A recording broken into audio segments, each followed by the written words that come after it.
আজকের ক্লাসে আমি 2019 সালে জেনারেলে যে পেপারটা এসেছিল সেই পেপারটা নিয়ে একটু ডিসকাশন করছি। তো দেখো, গ্রুপ এ তে প্রথমে গ্রুপ এ তে চলে আসি। দেখতে পাচ্ছ ফার্স্ট কোশ্চেন কি বলেছে?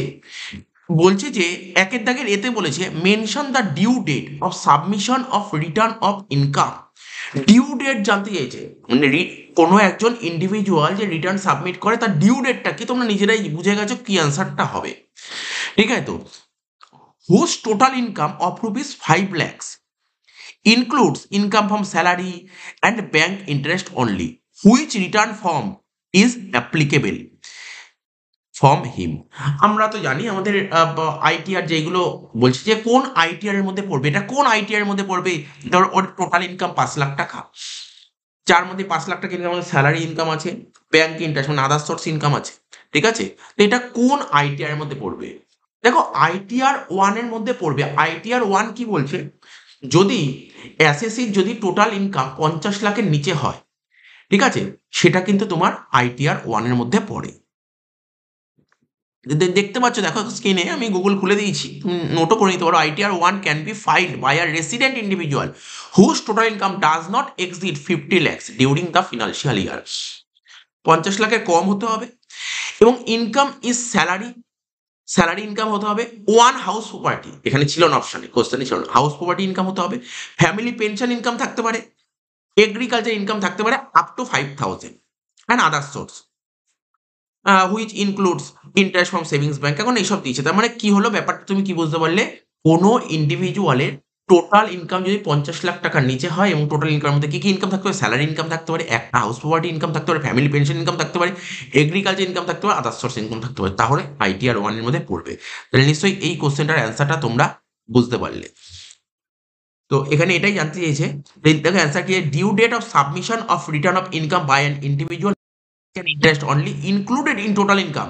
আচ্ছা, কোনো একজন ইন্ডিভিজুয়ালের রিটার্ন সাবমিট করার ডিউ ডেট কবে? 31 জুলাই। কি বললাম? 31 জুলাই। কি বললাম? 31 জুলাই। মাথায় রাখবে 31। এই কোশ্চেনটা খুব ভালো করে পড়বে। কোনো একজন ইন্ডিভিজুয়াল রিটার্ন সাবমিট করার ডেট কি, ইন্ডিভিজুয়াল বলেছে কিন্তু, আমি ফার্ম বলিনি, কোম্পানি বলিনি, আমি ইন্ডিভিজুয়ালের কথা বলেছি। ইন্ডিভিজুয়ালের রিটার্ন সাবমিট করার ডেট 31 জুলাই। ঠিক আছে, এবার এই যে ইনকামটা 5 লাখ টাকা, ওর এই ইনকামের মধ্যে স্যালারি ইনকাম আছে, ব্যাংক ইন্টারেস্ট আছে, কোন ফর্ম ফিল আপ করবে? ওই জন্য আইটিআর 1 সহজ। ঠিক আছে, তো লেখা আছে পুরো।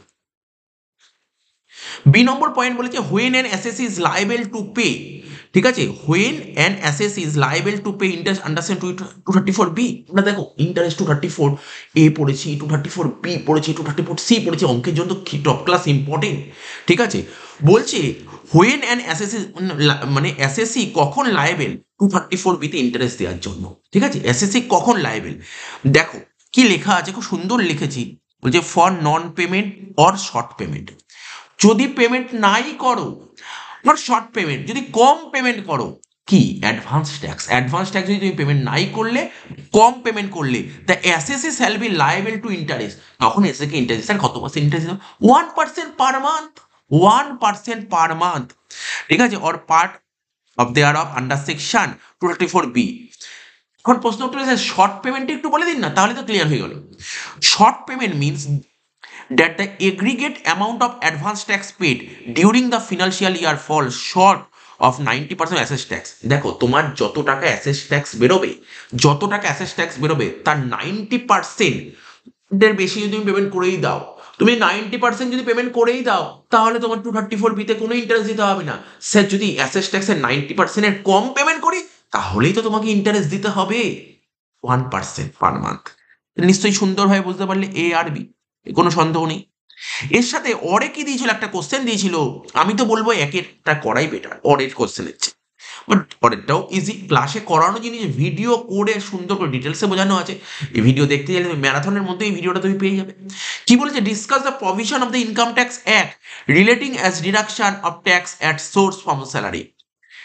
অর্থাৎ সেকশন 192 সম্পর্কে তোমাকে লিখতে বলেছে। তো দেখো আমি বলবো, বারবার বলবো, দেখো নোট তো তুমি পড়তেই পারো, নোট একবার পড়তে পারো, ঠিক আছে, কিন্তু নোট পড়ার আগে যদি ভিডিওটা যদি আমাদের একবার ভালো করে দেখে নাও, যদি ভিডিওটা একবার সুন্দর করে বুঝে নাও, তুমি নিজে তুমি নোট না পড়ে তুমি লিখে দিতে পারবে, এত সুন্দরভাবে খুব ডিটেলসে ভিডিওটা বোঝানো হয়েছে।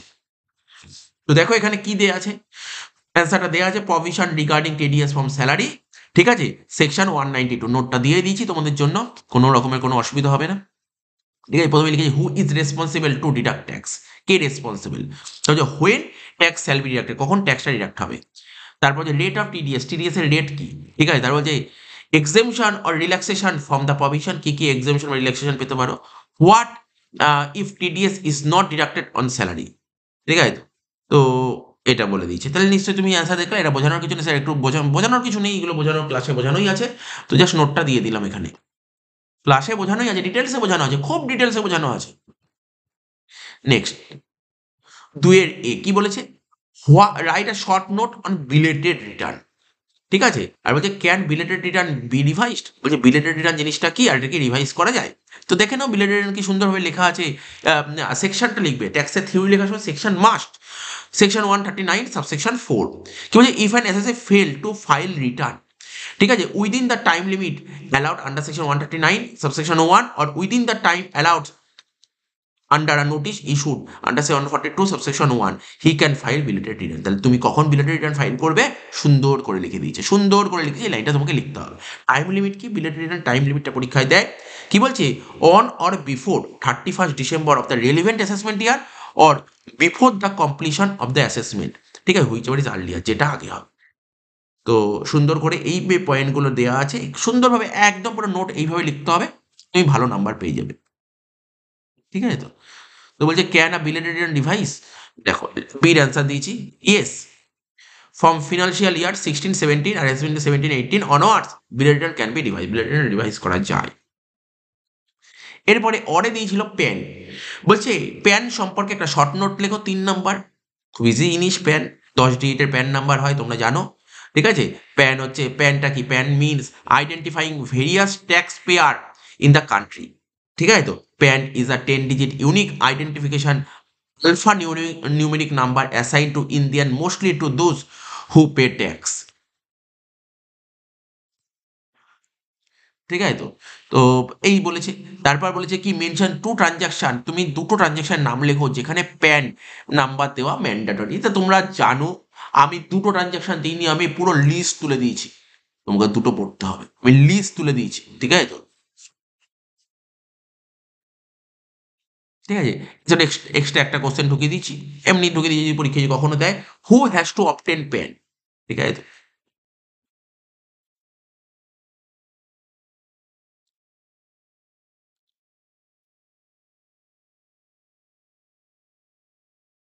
তো দেখো where to quote PAN, PAN কোথায় দেওয়া ম্যান্ডেটরি, দেখো প্রথম পয়েন্ট বলছে sale or purchase of motor car, ঠিক আছে, অর ভেহিকেল, ঠিক আছে, তো other than two wheeler vehicles, ঠিক আছে। তো সেক্ষেত্রে সে সমস্ত ট্রানজ্যাকশন প্যান দিতে হবে। তবে দেখো ওপেনিং অ্যান অ্যাকাউন্ট, তোমরা নিশ্চয়ই জানো এটা, অ্যাকাউন্ট ওপেন করতে গেলে প্যান নাম্বার দেওয়া তো কম্পালসারি। তারপর বলছে payment to a hotel or restaurant against a bill or bill at any one time, payment in cash of an amount, ঠিক আছে। তো তো তখন দিতে হবে তোমার। তো বলছি ওপেনিং আর ডিম্যাট অ্যাকাউন্ট, ঠিক আছে, তুমি যখন ডিম্যাট অ্যাকাউন্ট, শেয়ার মার্কেটে শেয়ার কিনতে গেলে তখন ডিম্যাট অ্যাকাউন্ট ওপেন করতে হয়, সেখানে প্যান দেওয়া বাধ্যতামূলক। Payment to a mutual fund, ঠিক আছে, for a purchase of its units, এই যেমন অনেকে দেখবে এসআইপি এখন খুব সিস্টেমেটিক ইনভেস্টমেন্ট প্ল্যানে ইনভেস্টমেন্ট করছে, ঠিক আছে, সেখানে যদি তুমি যদি এসআইপি যদি ওপেন করতে চাও, এসআইপি যদি অ্যাকাউন্ট ওপেন করতে হয়, সেখানে তোমার প্যান নাম্বার দিতে হবে। এখানে কি বলছে payment to a mutual fund for purchase of its units, যদি অ্যামাউন্ট যদি 50,000 টাকার বেশি হয়। তো যে payment of a company or an institution for acquiring debentures or bonds issued by it, 50,000 টাকার বেশি হলে তখন তোমাকে প্যান নাম্বার দিতে হবে। তো এই জিনিসগুলো বলেছে, যে জিনিসগুলো একবার রিড করে নেবে, তোমাদেরই বেটার হবে, তোমাদের মাথায় থাকবে ব্যাপারটা। তারপর বলছে কি পারচেস অফ জুয়েলারি, তুমি জুয়েলারি পারচেস করো এবং সেই জুয়েলারি অ্যামাউন্ট যদি 5,00,000 টাকার বেশি হয়, তাহলে তোমার প্যান নাম্বার দিতে হবে। তো যে sale or purchase of and of any immovable property, immovable property, ঠিক আছে, সেটা 10,00,000 টাকার বেশি হলে তোমার প্যান নাম্বার দিতে হবে, ঠিক আছে। এগুলো ইচ্ছা করে আমরা মানে লিমিটগুলো বেঁধে দিয়েছি, তাহলে লিমিটগুলো মনে রাখলে যদি কখনো কোশ্চেন দেয় তুমি লিখতে পারবে, তাহলে নিশ্চয়ই কোশ্চেনটা বুঝতে পারলে। Following particulars are furnished by Mister Rohit Agarwal for the financial year 23-24, due date of filing return, return submit করার ডেট কবে বলেছে 31/7/24, রিটার্ন কবে ফাইল করেছে 1/12/24, মানে কতদিন দেরি করেছে, 8, 9, 10, 11, 12, 5 মাস দেরি করেছে, ঠিক আছে। তো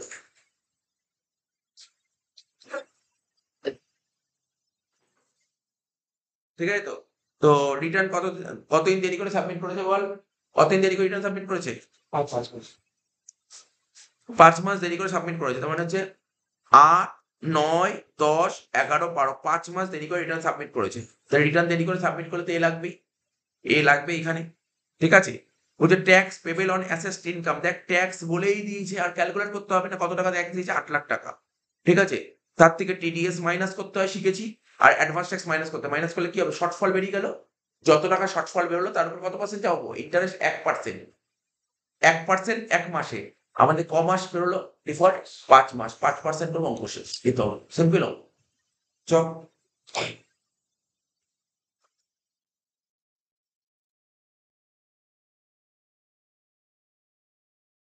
তাহলে কি লিখবো? Tax payable.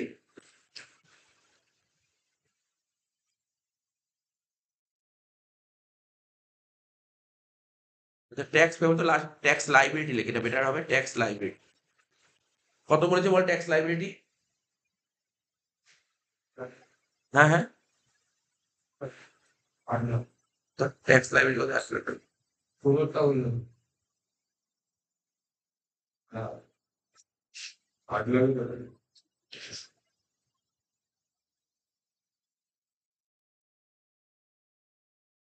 দাঁড়া, কোশ্চেন আমার গন্ডগোল বলে ঠিক করেছে। Tax payable on assessed income, tax payable on assessed income of rupees 8 lakh. এই যে অফ রুপিস, এখানটা দেখ কি হবে, এখানটায় হবে অফ রুপিস 8 লাখ, মানে অ্যাসেসড ইনকাম 8 লাখ টাকা দিয়েছে, এবং এর ট্যাক্স তোকে বলে দিয়েছে ট্যাক্স কত, 75,000 টাকা দিচ্ছে। ঠিক আছে তো? ঠিক করে না কোশ্চেনটা। Tax payable on assessed income of rupees 8 lakh, আর ট্যাক্সটা 75,000। বুঝলি, ট্যাক্সটা ছিল 75,000 টাকা। আচ্ছা, যদি ট্যাক্সটা না বলেই তো বের করতে পারবি তো? ট্যাক্স যদি বলে না বের করতে পারবি তো? শিখিয়ে তো, আগের অঙ্ক শেখালাম তো। বোঝা গেল? তাহলে কি লিখলাম? ট্যাক্স লাইবিলিটি কত লিখলাম বল? Tax liability 75,000। এর থেকে মাইনাস করবো কি বল? টিডিএস। টিডিএস কত বলেছিল বল অঙ্কে? টিডিএস কত বলে? 15,000 টাকা। লেখ 15,000 টাকা। আর কি লিখবো? মাইনাস দিয়ে লেখ অ্যাডভান্স ট্যাক্স কত টাকা?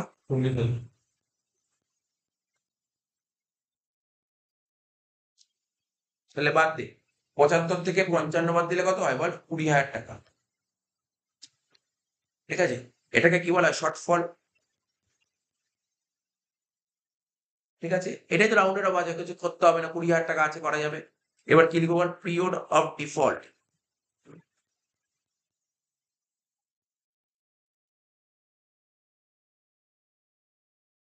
পিরিয়ড অফ ডিফল্ট কত হবে? আগস্ট থেকে ডিসেম্বর, কত মাস? 5 মাস। ঠিক আছে তো? এবার লিখবো কি? ইন্টারেস্ট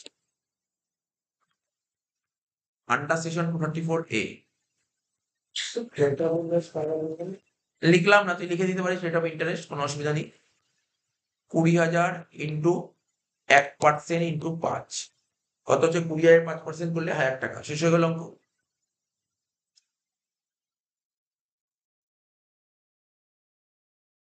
হলো তো? এইবার শুধু ইন্টারেস্ট না, সঙ্গে এফ ও করতে বলেছে। এফ যেটা প্রথমেই শেখালাম, তাহলে লেখ হেডিং দে, ফি পেবেল আন্ডার সেকশন 234F। ফি পেবেল আন্ডার সেকশন 234F। তো গৌরব বল দেখি এখানে ফি কত লাগবে? 5,000। সুন্দর বলে দিলি অ্যান্সার 5,000। ঠিক আছে, লেখ since his income exceed, since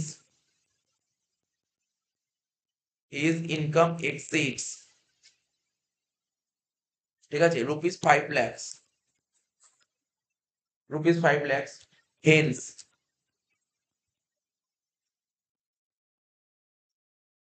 fee of rupees 5,000 is payable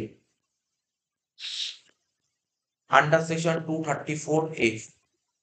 ঠিক আছে তো? তার মানে এখনো পর্যন্ত বলছে, from the particulars given below by OMI, compute the amount of deduction under section 80C for the assessment year 24-25। দেখ ডিপোজিট ইন পিপিএফ এটা চলে আসবে 80C তে। LIC premium paid on the life of minor son. ঠিক আছে তো? তো minor সনের লাইফের উপর পলিসি করা হচ্ছে। তাহলে কবে পলিসি করা যায়? 1/7/20-তে। দেখি পলিসি কবে করা হয়েছে, 1/7/20 1/7/20 পলিসি করা কত পার্সেন্ট, 10%। 2 লাখের 10% 20,000 টাকা হয়, আর প্রিমিয়াম দিয়ে 25,000 টাকা, কত টাকা লিখবো, 20,000 টাকা। তাহলে LIC premium paid on the life of mother আসবে না, does not qualify. Repayment of house building loan 77,000 থেকে 10,000 টাকা বাদ দিবি, তাহলে প্রিন্সিপাল হয়ে যাচ্ছে কত টাকা বল, 67,000 টাকা। পারচেস অফ এনএসসি 24,000 টাকা। সিম্পল।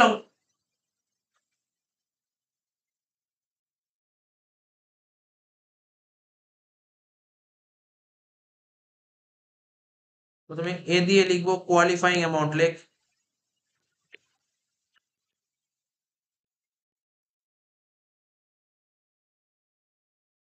এ দিয়ে লিখবো কি বললাম, কোয়ালিফাইং অ্যামাউন্ট।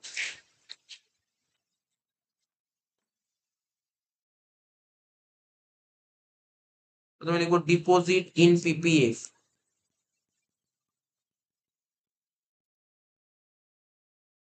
কত টাকা, 45,000 টাকা। তাহলে লিখবি LIC premium paid on the minor son's life,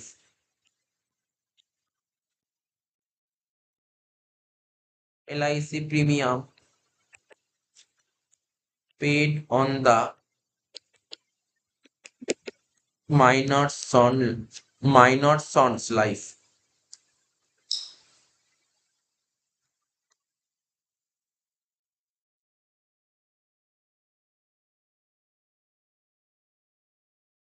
ব্র্যাকেটে লিখবো রেস্ট্রিক্টেড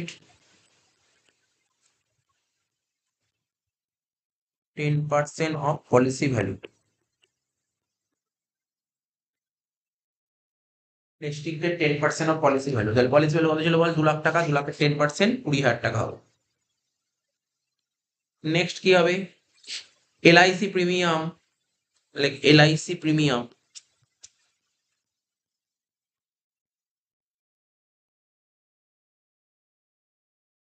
ঠিক আছে তো, paid on the life of mother, paid on the life of mother. এটা কি এত আসে না, আগের অঙ্কটা বললাম ফাদার মাদার তো আসবে না, তাহলে কি লিখবো, প্যাকেটে লিখবো ডাজ নট কোয়ালিফাই।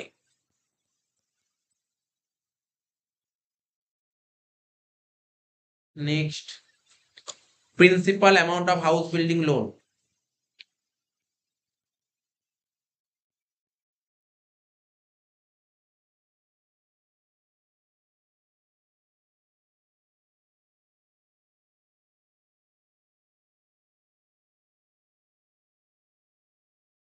কত টাকা হবে, 77,000 থেকে 10,000 বাদ দিলে 67,000।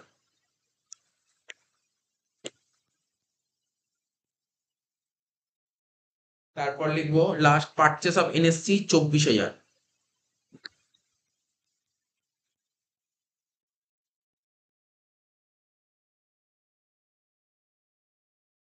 সব 80 তে আসে। টোটাল কত হচ্ছে, 1,56,000। এ বেরিয়ে গেল, কোয়ালিফাইং অ্যামাউন্ট 1,56,000, ঠিক আছে তো। এবার বি দিয়ে লিখবো ম্যাক্সিমাম লিমিট, কত টাকা, 1.5 লাখ টাকা, ঠিক আছে তো। তাহলে ডিডাকশন কত পাওয়া যাবে, ডিডাকশন আন্ডার সেকশন 80C কত হবে, 1,50,000। কারণ ম্যাক্সিমাম 1.5 লাখ টাকায় ছাড় পাওয়া যাবে, তাহলে বলে দিলাম তো। পড়ছি সেকশনটা কি, 64 সাবসেকশন 1A। এখানে কি বলেছে, মাইনর চাইল্ডের ইনকামের কথা বলা হয়েছে। কার ইনকামের কথা বলা হয়েছে, মাইনর চাইল্ডের ইনকাম, ঠিক আছে। মাইনর চাইল্ডের ইনকাম সংক্রান্ত রুলস রেগুলেশন গুলো বলা হয়, যেটা ভালো করে পড়ো, থিওরি আসতে পারে এখান থেকে। বা যদি মনে হয় ক্লাবিং অফ ইনকাম থেকে অঙ্কও আসবে, তো মাইনর চাইল্ডের উপরই হয়, মাইনর চাইল্ড ভালো করে পড়লেই সব কভার হয়ে যাবে। তো দেখো কি লেখা আছে এখানে, মাইনর চাইল্ড বলতে কোন কোন বলে, মাইনর অ্যাডপ্টেড চাইল্ড হতে পারে, স্টেপ চাইল্ড হতে পারে, মাইনর ম্যারিড ডটারও হতে পারে। তো সব বলে দিলাম। বলছে all income of a minor child is taxable in the hands of parents, hands of the parents whose. তারপর বলছে মাইনর চাইল্ড যত ইনকাম করবে, মাইনর চাইল্ড যত ইনকাম করবে সমস্ত ইনকামটাই ট্যাক্সেবল হবে। কার হাতে, কার হাতে, আমরা তো জানি, তোমরা তো সবাই জানো, আগে অনেকবার শিখিয়েছি। মাইনর চাইল্ড যেই টাকাটা ইনকাম করবে সেটা ট্যাক্সেবল হবে তার বাবা অথবা মা যার ইনকাম বেশি, বাবা অথবা মা যার ইনকাম বেশি, ফাদার অর মাদার যার ইনকাম বেশি তার ইনকামের সঙ্গে ক্লাব হবে।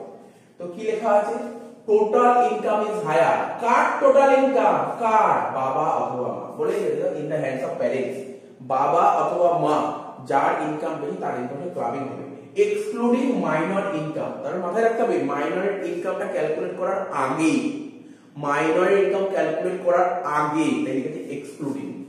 or আর কি লেখা আছে, the marriage of parent does not subsist, then income is clubbed in the income of that parent who maintain the minor child in the relevant previous year।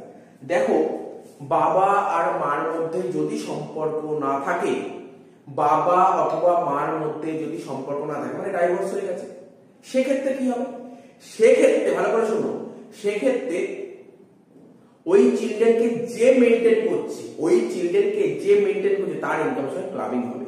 ঠিক আছে, ধরো বুঝতে পারছো তো, এটাই বলতে চাইছি। এবার দেখি তারপরে কি লিখে, তারপরে বলছি আরো এখানে এই রিলেটেড আরো কিছু ক্লজ আছে সেটা বলবো। তাহলে এখানে কি বলেছে, the marriage of parent does not subsist, মানে বাবা মার মধ্যে যদি ডাইভোর্স হয়ে যায় বা যে সম্পর্ক না থাকে, বিবাহ সম্পর্ক না থাকে, ম্যারেজ রিলেশন যদি না থাকে, then income is club, তখন ইনকামটা কার সাথে ক্লাব হবে, in the income of that parent who maintain the minor child, সেই মাইনর চাইল্ডকে যে মেইনটেইন করে তার সাথে ক্লাব হবে। ঠিক আছে তো, in the relevant previous year এখানে কিছু এক্সাম্পশন পাওয়া যায়, মাইনর চাইল্ডের ইনকামের উপর বেশ কিছু এক্সাম্পশন পাওয়া যায়, যেটা 1032 তে আমরা পড়েছি। কত টাকা করে এক্সাম্পশন পাওয়া যায়, 1500। তাহলে কি লিখেছি, এক্সাম্পশন 1500 পার অ্যানাম, পার চাইল্ড, একটা চাইল্ডে 1500 is allowed to the parents in respect of minor income clubbed with the parents। তো ঠিক আছে, কোনো সমস্যা নেই।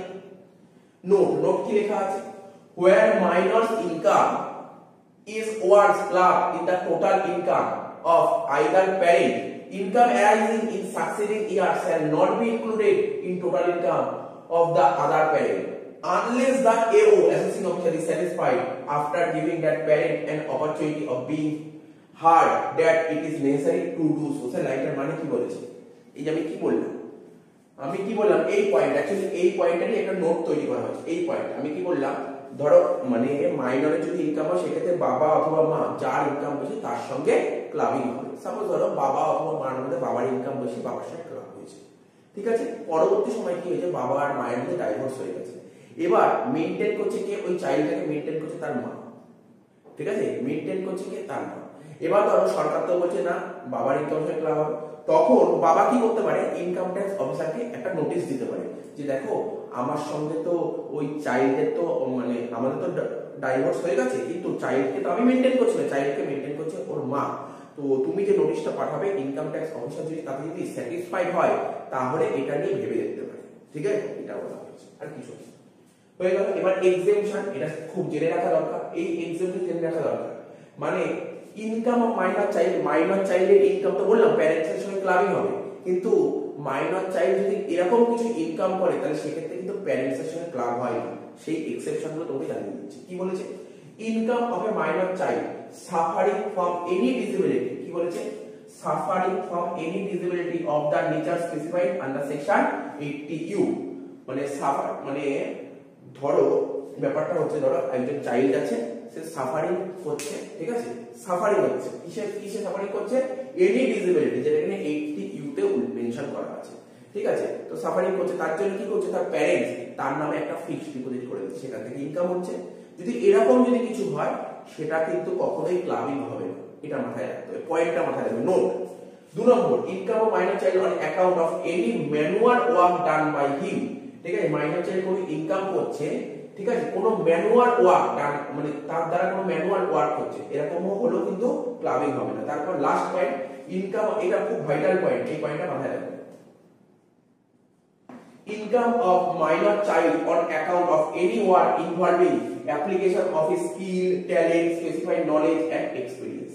ঠিক আছে, ধরো একজন মাইনর চাইল্ড আছে, ঠিক আছে, সে ধরো এই যে তোমার ওয়ার্ল্ড কাপ হলো, আন্ডার-19 ওয়ার্ল্ড কাপ হলো, ঠিক আছে, আন্ডার-19 ওয়ার্ল্ড কাপে ধরো ভালো প্রাইজ মানে চ্যাম্পিয়ন হচ্ছে, আন্ডার-19 ওয়ার্ল্ড কাপে ধরো চ্যাম্পিয়ন হলো, তো সেই টিম যে চ্যাম্পিয়ন হলো, তো একটা প্লেয়ার ছিল, ও যে কোনো মানে আন্ডার 19 ওয়ার্ল্ড কাপ ইন্ডিয়া জিততো বেশ কয়েক অনেক বছর ধরে জিতে আসছে, ধরো না ওখানে ধরো কি ছিল, নাম ছিল পৃথ্বী শাও ছিল, শুভমান গিল ছিল, তো এরা ধরো চ্যাম্পিয়ন হয়েছিল, শুভমান গিল তো ম্যান অফ দ্য সিরিজ হয়েছিল, ঠিক না? শুভমান গিল তো ম্যান অফ দ্য সিরিজ হয়েছিল, তো অনেক টাকা নিয়ে এসেছিল। তাহলে সেক্ষেত্রে কি হয়েছিল? সেক্ষেত্রে কি হয়েছিল স্যার, এই যে ইনকামটা করে সেটাকে যা শুভমান গিলের বাবার ইনকাম বা মা যার ইনকাম বেশি তার সঙ্গে ট্যাক্সেবল হবে, ক্লাবিং হবে? দেখো এখানে একটা রুল আছে, কিন্তু শুভমান গিল যে টাকাটা পেয়েছিল ওটা কি তার স্কিল দিয়ে পেয়েছিল, যাতে ভালো খেলে, ঠিক আছে? বুঝতে পারছো? তো এই হচ্ছে ব্যাপার। যদি এরকম যদি কন্ডিশন থাকে সেক্ষেত্রে কিন্তু ক্লাবিং হবে না বাবা বা মায়ের ইনকামের সাথে, এটা বলেছি, এই পয়েন্টগুলো মাথায় রাখবে, এক্সেপশন, ঠিক আছে? আমাদের একটা অঙ্ক করা আছে এর উপর, দেখবে তোমরা দেখতে পারবে যে ওখানে পুরো মাইনর সনের উপর, পুরো মাইনর সন ছিল, মাইনর সন মাইনর ডটার ছিল, এর উপর বেস করে 4-5টা পয়েন্ট ছিল, অঙ্ক করা ছিল। এবং সেই অঙ্কটা আমার যতদূর মনে পড়ছে 2018 সালে এসেছিল, 2018 কি 2016 সালে এসেছিল সিওবি বা মনার্সে, ঠিক আছে? ওই টাইপের অঙ্ক করা আছে। তো একদম পুরো এই পয়েন্টগুলো যে জানবে, পুরো এই ব্যাপারটা যে জানবে সে ওই অঙ্কটাই পেরে যাবে, অঙ্কটা পেরে যাবে। তার পাশাপাশি এই চ্যাপ্টার দিয়ে থিওরিটা দিয়ে তার থিওরি আসলো, বললো কি ইনকাম বা মাইনাস চাই এই সেকশনে তুমি লিখতে বললো, অ্যানালাইসিস করতে বললো। 5 নম্বর একদম পুরো এটা লিখে 5 আর কিছু কাটাছাড়া করতে হবে, বুঝিয়ে দিলাম তো পুরোটা। তো ঠিক আছে, আর কিছু নেই।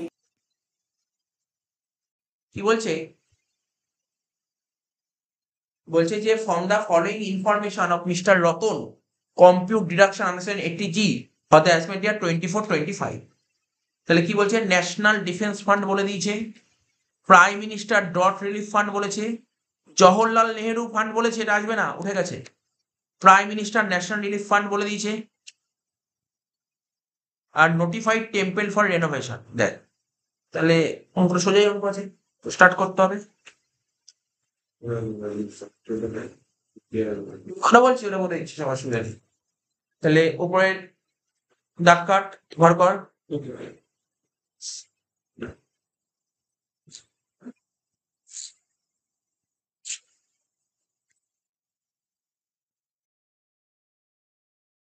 প্রথমে লেখ নেচার অফ ডোনেশন,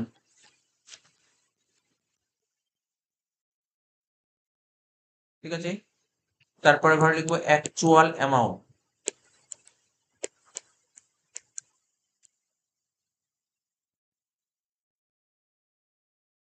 তারপরে ঘরে লিখবো qualifying amount, percentage deduction,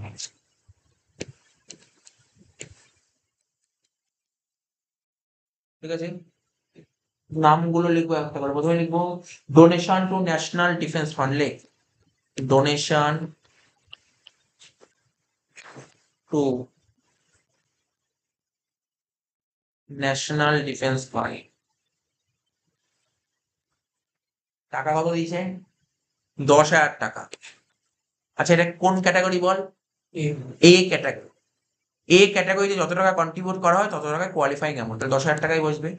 R A category ছাড় পাওয়া যায় 100%, তাহলে কত হবে অ্যামাউন্ট? 10,000 টাকা, ঠিক আছে? নেক্সট কি বলেছে? Donation to prime minister dot relief fund, লেখ donation to prime minister dot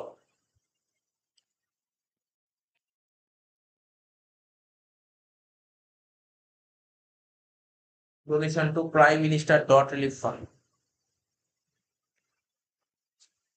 ঠিক আছে? তো প্রাইম মিনিস্টার ডট রিলিফ ফান্ডে অ্যামাউন্ট কত ছিল? 25,000 টাকা। তো সুমন বল দেখে এটা কোন ক্যাটাগরি? B category. বি ক্যাটাগরিতে যত টাকা কন্ট্রিবিউট করা হয় তত টাকায় কোয়ালিফাইং অ্যামাউন্ট, তাহলে 25,000 টাকা। কত পার্সেন্ট ছাড় পাওয়া যায়? বি ক্যাটাগরিতে কত পার্সেন্ট ছাড় পাওয়া যায়?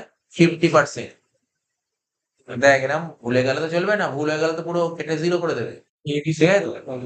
25,000-এর 50% করলে কত হবে? 12,500 টাকা হবে। Next, donation to Jawaharlal Nehru memorial fund, donation two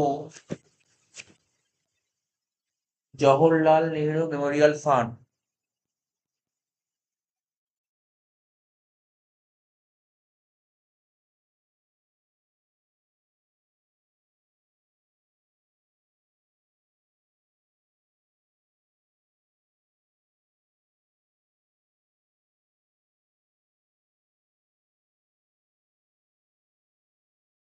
টাকা কত দিয়েছিল? 12,000 টাকা, বাট এটা আসবে না, হয়ে গেছে তো এখন। হ্যাঁ, লিখতে হবে। তাহলে কি, donation to prime minister national relief fund, donation to prime minister national relief fund,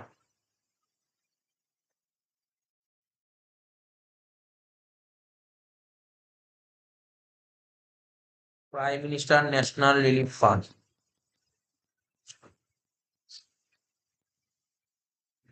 কত টাকা দিয়েছে? Donation to prime minister national relief fund, হ্যাঁ, 20,000 টাকা। আচ্ছা বল, এটা কোন ক্যাটাগরি?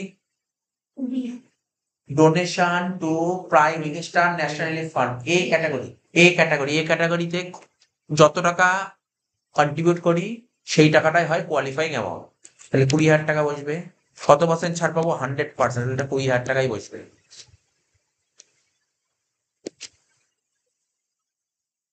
তারপর লাস্ট ছিল ডোনেশন টু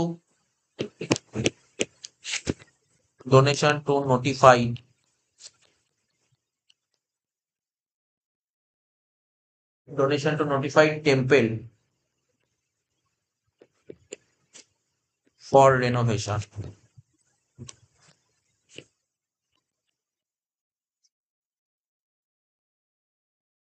কত টাকা? 22,000 টাকা। এটা কোন ক্যাটাগরি? D category.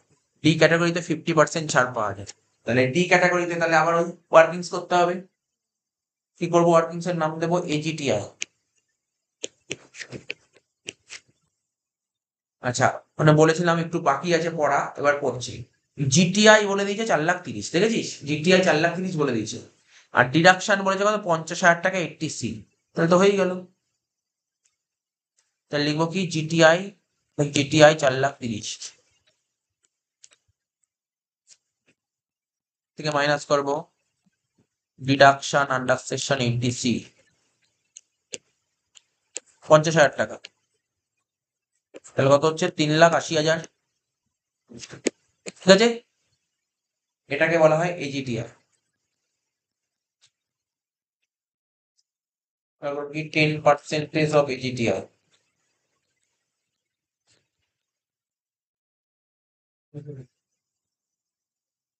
3,80,000-এর উপর 10% করলে হবে 38,000।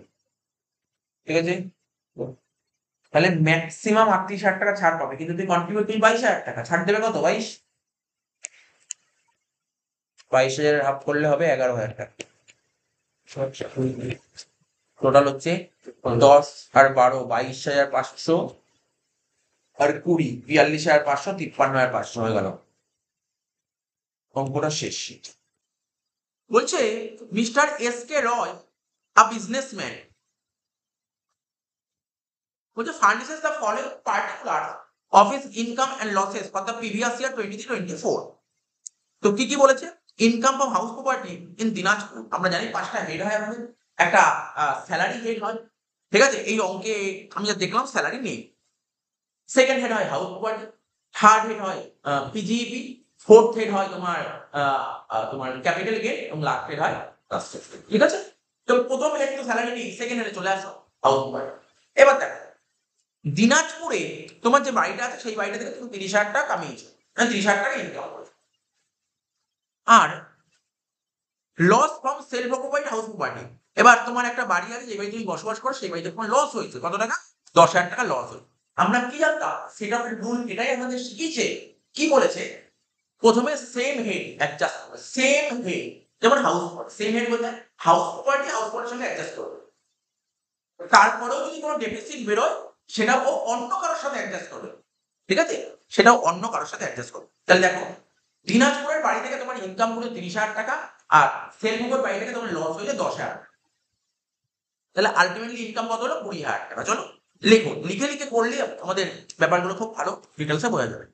দেখো, রুবিতে দুটো ঘর করো। প্রথমে এ দিয়ে লেখো income from house property,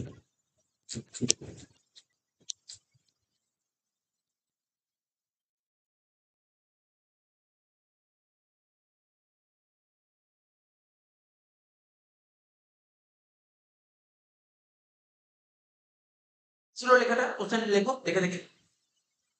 Dinajpur, তাই তো, মানে পুরো কথাটাই লিখবে তুমি, লিখবে income of house property in Dinajpur, income from house property in Dinajpur কত টাকা, 30,000 টাকা। ঠিক আছে, এর থেকে মাইনাস করো loss from self occupied property,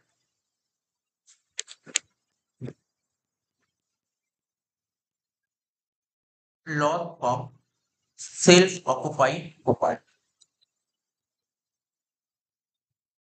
self occupied property থেকে তুমি লস খেয়েছো কত, 10,000 টাকা। 30 থেকে 10 বাদ দাও, কত হচ্ছে, 20,000।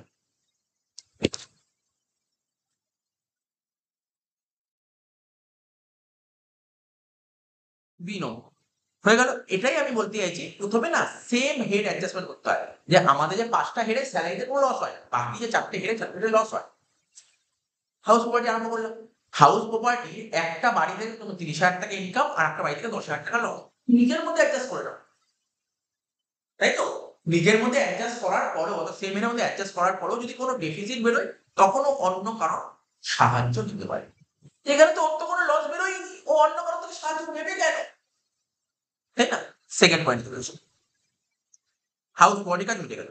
এবার চলে আসো পিজি, যেটাকে বলে ইনকাম অফ বিজনেস। দেখো ইনকাম অফ বিজনেস বলে হেডিং।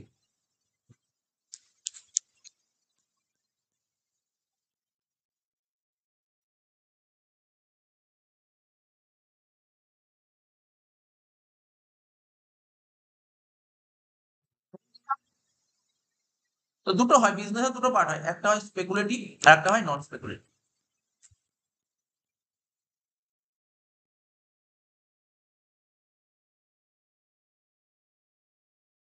দেখো তো এই অঙ্কে স্পেকুলেটিভ কি কি ছিল। এখানে বলেছে profit from speculation business in jute, তাহলে প্রফিট ফ্রম জুট বিজনেস কত টাকা, জুট বিজনেস থেকে তোমার প্রফিট হয়েছে 20,000।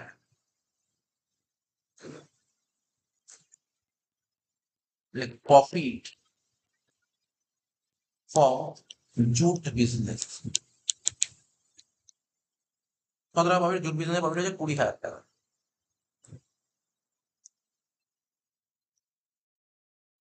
এবার লিখবে loss from speculation business in grain, grain business থেকে লস হয়, লেখো loss from grain business, minus দিয়ে লেখো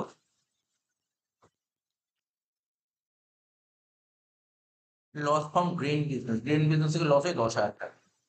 তো 20 থেকে 10 বাদ দিলে কত হলো, 10,000। এখানে আলটিমেটলি আমরা কি জানি, স্পেকুলেটিভ বিজনেসে যদি লস হয়, তাহলে স্পেকুলেটিভ বিজনেস প্রফিটের সঙ্গে অ্যাডজাস্ট করতে পারে। তো স্পেকুলেটিভ বিজনেস 10,000 টাকা লস হয়েছে, আর স্পেকুলেটিভ বিজনেস প্রফিট হয়েছে 20,000, ওদের মধ্যে অ্যাডজাস্ট হয়ে 10,000 টাকা পড়লো। তাহলে বিজনেসও কমপ্লিট আমাদের, এই 4টে পার্ট কমপ্লিট, পুরো কমপ্লিট হয়নি। এবার হচ্ছে নন স্পেকুলেটিভ বিজনেস, হেডিং দাও নন স্পেকুলেটিভ বিজনেস।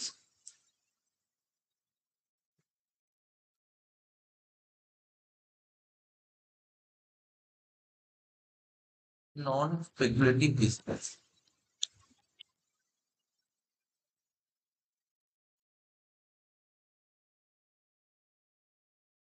কি বলছে, বলে profit from retail business in cloth, লেখো profit from retail business in cloth,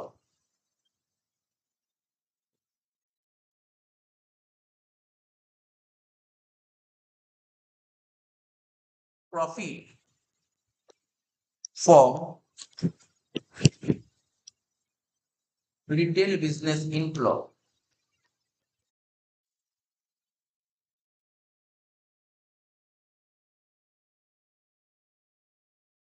profit from retail business in cloth, তো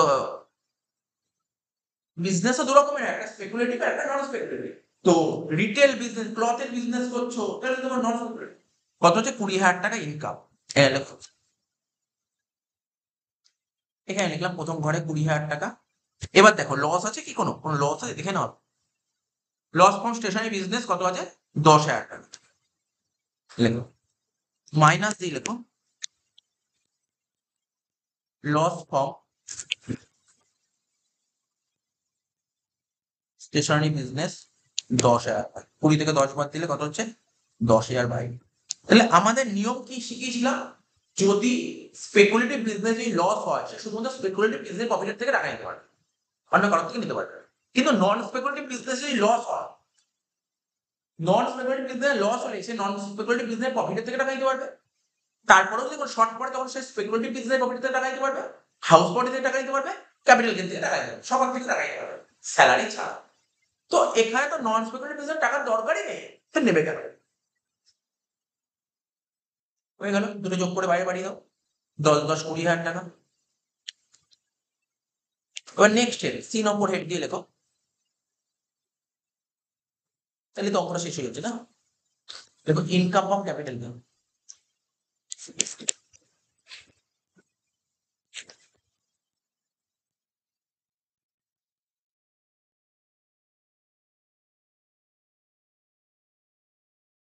বলছো ক্যাপিটাল গেইন দেখো পড়ো,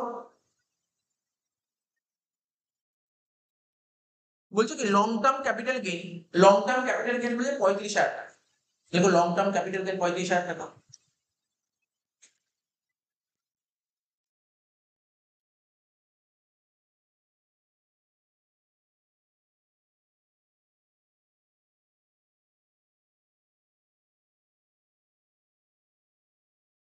আর কি বলেছে, লং টার্ম ক্যাপিটাল লস বলেছে কত, 20,000 টাকা। লং টার্ম ক্যাপিটাল লস 20,000 টাকা, তো মাইনাস করো।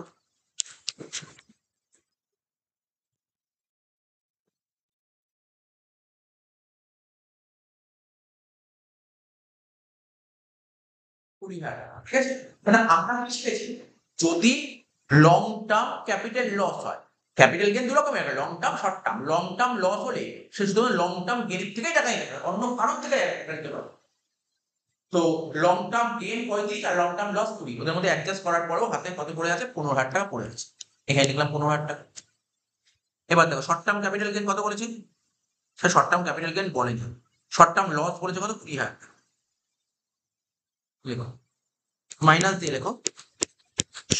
আচ্ছা, এই মাইনাসটা করার আগে বলে দিই, শর্ট টার্ম লস হলে শর্ট টার্ম গেইন থেকে টাকা নিতে পারি, লং টার্মের থেকে কত পেয়ে, তো লং টার্মে পড়ে আছে কত, 15,000। তো লং টার্মে কতই দেওয়ার, ম্যাক্সিমাম 15, তার বেশি দিতে পারে। তো লস হচ্ছে 20,000, তাহলে 5,000 টাকা ক্যারি ফরওয়ার্ড করতে হবে। দেখো শর্ট টার্ম ক্যাপিটাল লস কত লিখবো, 15,000, ওরে বাইরে ড্যাশ হয়ে গেল। এবার ব্যাকে লেখো, লস ₹5,000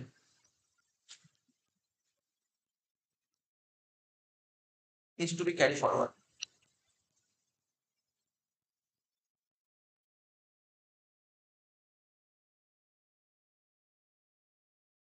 20, 20, 40,000 টাকা, এটাকে বলা হয় gross total income.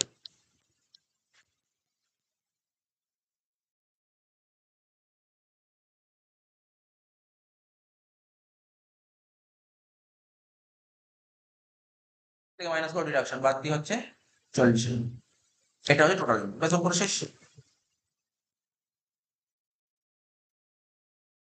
Mister Sen furnish the following information for the previous year 23-24। Salary থেকে ইনকাম বলে দিয়েছে, হাউস প্রপার্টি থেকে ইনকাম বলে দিয়েছে, interest from bank fixed deposit বলেছে 25,000, তিনটে বলে দিয়েছে। ব্যাংক ফিক্সড ডিপোজিট মানে হচ্ছে কোনটা, interest from bank fixed deposit মানে হচ্ছে তোর আদার সোর্স, ঠিক আছে তো।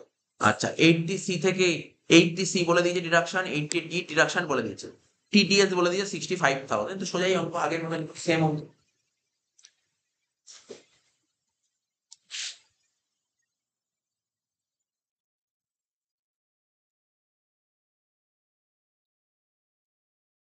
তাহলে প্রথমে লিখবো computation of total income, computation of total income of mister, কি ছিল, অফ মিস্টার সেন, হ্যাঁ mister Sen, of mister Sen for the assessment ইয়ার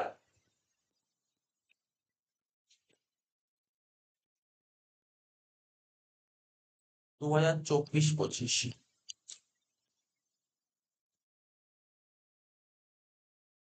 নোটিশের দুটো ঘর করলাম। প্রথমে কি বলেছে, ইনকাম ফ্রম স্যালারি বলেছে 8,65,000, এ দিয়ে লিখবো ইনকাম ফ্রম স্যালারি বলে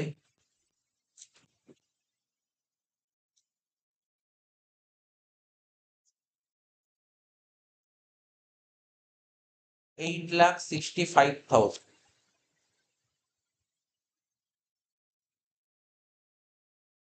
বি দিয়ে লিখবো ইনকাম ফ্রম হাউস প্রপার্টি বলে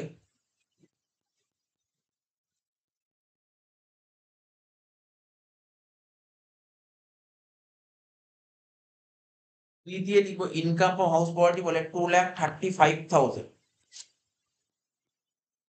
সি দিয়ে লিখবো ইনকাম ফ্রম আদার সোর্সেস বলে, দেখ ইনকাম ফ্রম আদার সোর্সেস কত বলেছে, ইনকাম ফ্রম আদার সোর্স বলেছে 25,000।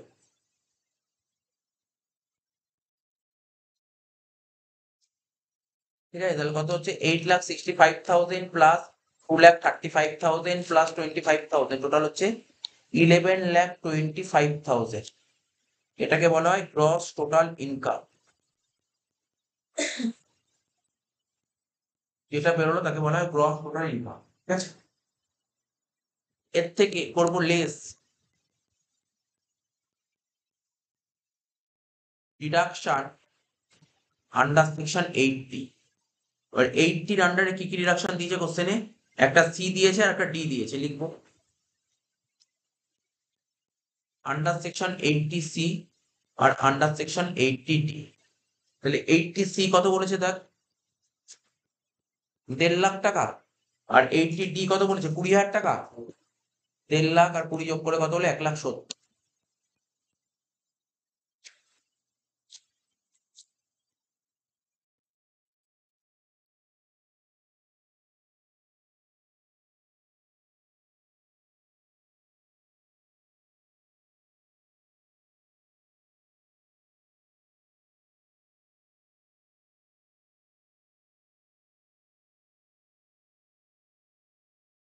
আর এখানে আর একটা কথা বলেছিল দেখ, ব্যাংকে ফিক্সড ডিপোজিট করা হয়েছে তাই তো, ব্যাংকে ফিক্সড ডিপোজিট করা হয়েছে, ব্যাংকে ফিক্সড ডিপোজিট করার ফলে শিখেছিলাম ব্যাংকে ফিক্সড ডিপোজিট করা হতে পারে আবার সেভিংসেও ডিপোজিট করা হতে পারে। সেভিংসে যদি টাকা রাখি তাহলে কত টাকা ছাড় পাওয়া যায় সেভিংসে টাকা রাখলে, দুটো সেকশন ছিল, একটা আন্ডার সেকশন 80 টিটিএ, ঠিক আছে, আর একটা ছিল কি আন্ডার সেকশন 80 টিটিবি। আন্ডার সেকশন 80 টিটিবি কাদের জন্য ছাড় ছিল, ওটা সিনিয়র সিটিজেনদের জন্য ছিল। ঠিক আছে, আন্ডার সেকশন 80 টিটিবি সিনিয়র সিটিজেনদের জন্য ছিল। আর 80 টিটিএ ঠিক আছে নর্মাল পার্সনদের জন্য ছিল। 80 টিটিএ তে কি বলেছিল, সেভিংসে টাকা রাখলে ম্যাক্সিমাম 10,000 টাকা পর্যন্ত ছাড় পাওয়া যায়, ঠিক আছে তো। আর 80 টিটিবি তে কি ছিল, ফিক্সড ডিপোজিট করলে ম্যাক্সিমাম 50,000 টাকা পর্যন্ত ছাড় পাওয়া যায় কাদের জন্য, ম্যাক্সিমাম 50,000 টাকা ছাড় পাওয়া যায় কাদের জন্য, ওটা সিনিয়র সিটিজেনদের জন্য। যে নিয়মটা লেখা ছিল,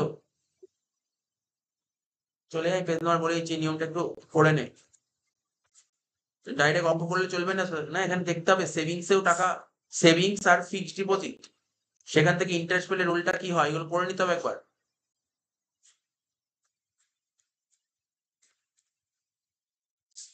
ফার্স্ট চ্যাপ্টারে করানো হয়েছিল অ্যাসেসমেন্ট অফ ইন্ডিভিজুয়াল, এটা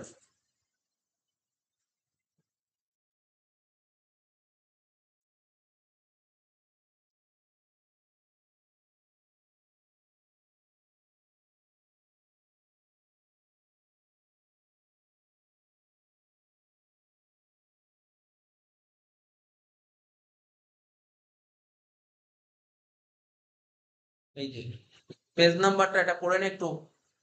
পেজ নাম্বার হচ্ছে 24 পাতা, বই 24 নম্বর পাতা খোল, 24 নম্বর পাতায় পরিষ্কার লেখা আছে,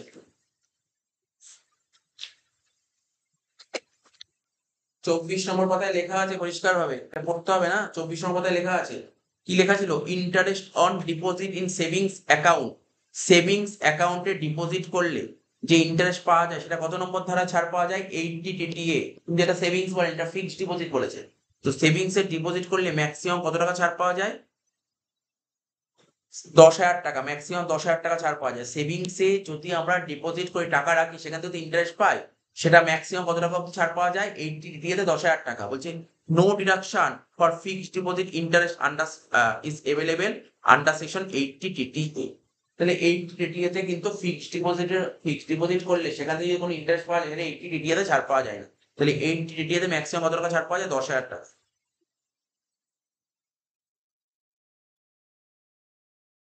ঠিক আছে তো? ওটা ছিল সেভিংসে হলে 10,000 টাকা ছাড় পাওয়া যায়, সেভিংস। এবার পড়বো ফিক্সড ডিপোজিট। পরের পয়েন্ট কি বলছে? Deduction in respect of interest on deposit in savings and fixed deposit account. ঠিক আছে?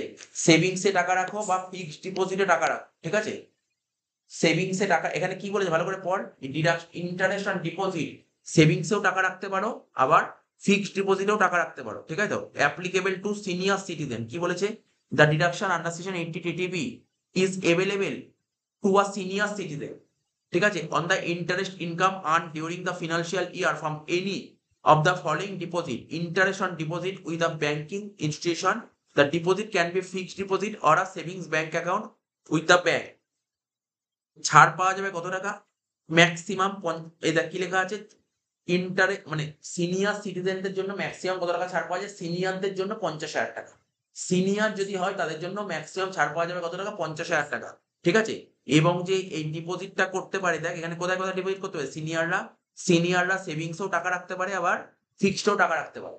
সিনিয়র যদি পার্সন হয় তাহলে সেটা সেভিংসও রাখতে পারে, আবার ফিক্সডও টাকা রাখতে হবে, ওদের জন্য 50,000 টাকা। আর কেউ যদি সিনিয়র না হয় তাদের জন্য ম্যাক্সিমাম ছাড় পাওয়া যাবে 10,000 টাকা, এবং সেক্ষেত্রে শুধুমাত্র সেভিংস। তাই এখানে কেন আসলো না এটা থেকে বুঝতে হবে, এই কারণের জন্য কিন্তু এখানে এই জিডিপি নিলাম। এখানে সিনিয়র সিটিজেন বলেনি, এখানে কোশ্চেনে ভালো করে শোন, এই কোশ্চেনটায় সিনিয়র সিটিজেনের কথা বলেনি। যদি এখানে সিনিয়র সিটিজেন বলতো তাহলে কিন্তু এখানে আসতো আন্ডার সেকশন 80 টিটিবি। বুঝতে পারলি কি বললাম? সেক্ষেত্রে কিন্তু আন্ডার সেকশন 80 টিটিবি বলে কত টাকা লিখতাম আমরা? 25,000 টাকা লিখতাম। ঠিক আছে? যদি বলতো সিনিয়র সিটিজেন। আচ্ছা, বোঝা গেল। ইন কেস, আর আমি কি বলেছিলাম বলি স্যার, এখানে ফিক্সড ডিপোজিট কিন্তু 60 বছরের নিচে যারা থাকে তাদের কিন্তু ফিক্সড ডিপোজিট কিন্তু ছাড় পাওয়া যায়। ঠিক আছে? এই জন্য আমার ছাড়টা নিইনি। আচ্ছা, আর একটা কথা, যদি এখানে interest on bank fixed deposit না লেখা থেকে যদি লেখা থাকতো interest on savings bank account deposit, তাহলে কিন্তু এখানে 10,000 টাকা ছাড় নিতাম 80 ডিডি এতে। এটা কিন্তু মাথায় রাখতে হবে যে তোর পরীক্ষায় ধর এটা দিয়েছে ফিক্সড ডিপোজিট না দিয়ে দেখা গেলো পরীক্ষার হলে দিয়ে দিল সেভিংস ডিপোজিট, মাথায় রাখতে হবে কিন্তু ওটা যদি না লিখিস তাহলে কিন্তু একজেন্ট নাম্বার কেটে দেবে ওখান থেকে। এটা মাথায় রাখতে হবে। এটা তো অ্যাসেসমেন্ট অফ ইন্ডিভিজুয়াল বারবার করে বলেছিলাম। তাহলে বাদ দিয়ে কত হচ্ছে দেখ, 11,25,000 থেকে যদি 1,70,000 বাদ দিই কত হচ্ছে? 9,55,000। এটা হচ্ছে তোর total income.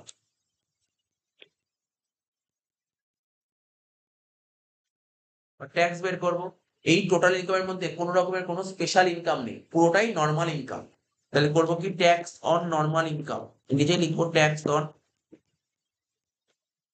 Normal income. Tax on normal income কত হবে? প্রথমে দেখ, নিয়ম জানতাম আমরা, রুপিস 2.5 লাখ। 2.5 লাখ টাকার উপর নীল হয়, 2.5 লাখ টাকার উপর কোনো ট্যাক্স দিতে হবে না। 2.5 লাখ থেকে 5 লাখ টাকা অব্দি ইনকাম করলে কত পার্সেন্ট ট্যাক্স দিতে হবে?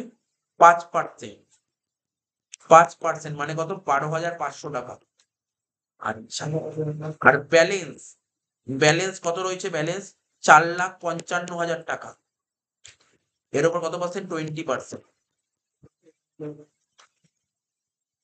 কত হচ্ছে? 91,000 টাকা হচ্ছে। এই দুটো যোগ করে কত হচ্ছে? 1,03,500 টাকা। কত হচ্ছে? 1,03,500 ট্যাক্স ফর টোটাল ইনকাম। এখানেও কোনো রিবেট পাওয়া যাবে না, তার কারণ রিবেট কেন পাওয়া গেল না? টোটাল ইনকাম 5 লাখ টাকা ক্রস করে গেছে, তাই রিবেট পাওয়া যাবে না। তাহলে রিবেট ড্যাশ দিয়ে দিলাম, নীল হয়ে গেল। বাদ দিয়ে কত হচ্ছে? 1,03,500। এর সাথে যোগ করবো কি 4%, মানে ওই health and education cess. Health and education cess কত পার্সেন্ট? 4%। 4,140 যোগ কর 1,07,640। এবার গভর্নমেন্টকে টিডিএস দেওয়া আছে, কত টাকা টিডিএস দেওয়া আছে কোশ্চেনে বলে দিয়েছিল? টিডিএস কত টাকা দিয়েছি?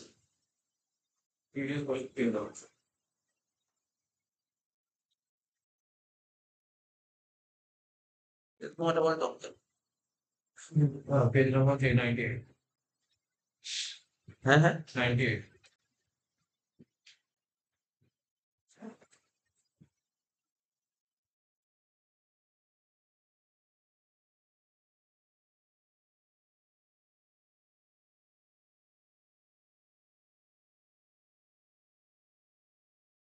টিডিএস দিয়েছিল কত, দাঁড়া, 65,000 দেওয়া হয়েছিল টিডিএস, তাহলে এর থেকে 65,000 মাইনাস করে দেবো, এটা হচ্ছে advance tax payable,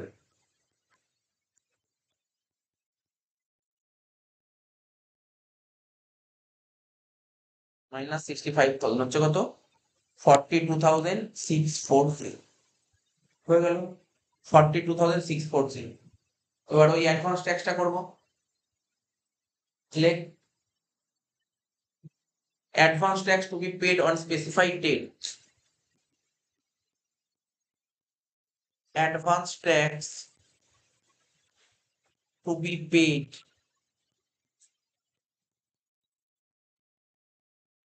on specified dates, advance tax to be paid on specified dates, ঠিক আছে তো, প্রথমে ঘর করবো ডেট, মেথড ওয়ানটা আমি করাচ্ছি, মেথড টুটা বাইরে করে নিবি, কি ডেট ক্যালকুলেশন আর একটা রুপিস, ডেট ক্যালকুলেশন আর রুপিস, কি হবে 15/6/23, 15/9/23, 15/12/23 আর 15/3/24, এই চারটে রেটে অ্যাডভান্স ট্যাক্সের টাকা দিতে হয়। তাহলে টাকাটা কত দিতে হবে, এই 42,640-এর প্রথম ইনস্টলমেন্টে 15% দেবো, সেকেন্ড ইনস্টলমেন্টে 30% দেবো, থার্ড ইনস্টলমেন্টেও 30% দেবো, আর লাস্ট ইনস্টলমেন্টে 25% দেবো।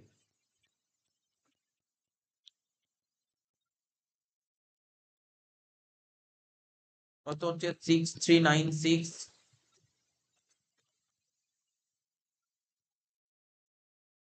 12,792, তারপরেরটাও হবে 12,792, লাস্টের 10,660, টোটাল হচ্ছে কত 42,640 হয়ে গেল। আচ্ছা, এবার গ্রুপ বিতে 4-এর অরেরটা কি বলেছে দেখো, short notes, best judgement assessment সম্পর্কে শর্ট নোটস দিয়েছে, তুই সুন্দরভাবে লিখে দিতে পারবে, দেখো নোটটা দিয়ে দিয়েছি আর ক্লাসে তো বোঝানোই আছে, তুই দেখে নিও, ঠিক আছে, ক্লাসে বোঝানো আছে আর এখানে নোটটা দিয়ে দিয়েছি, তোমরা নোটটাও দেখে নিতে পারো, অলরেডি নোট প্রোভাইড করে দিয়েছি, তবু আবার দিয়েছি, ঠিক আছে। তারপর একটা কোশ্চেন দিয়েছি এর সঙ্গে বিতে রিভাইস রিটার্ন, রিভাইস রিটার্ন দেখো নিচে লেখা আছে, রিভাইস রিটার্নের নোটটাও লেখা আছে,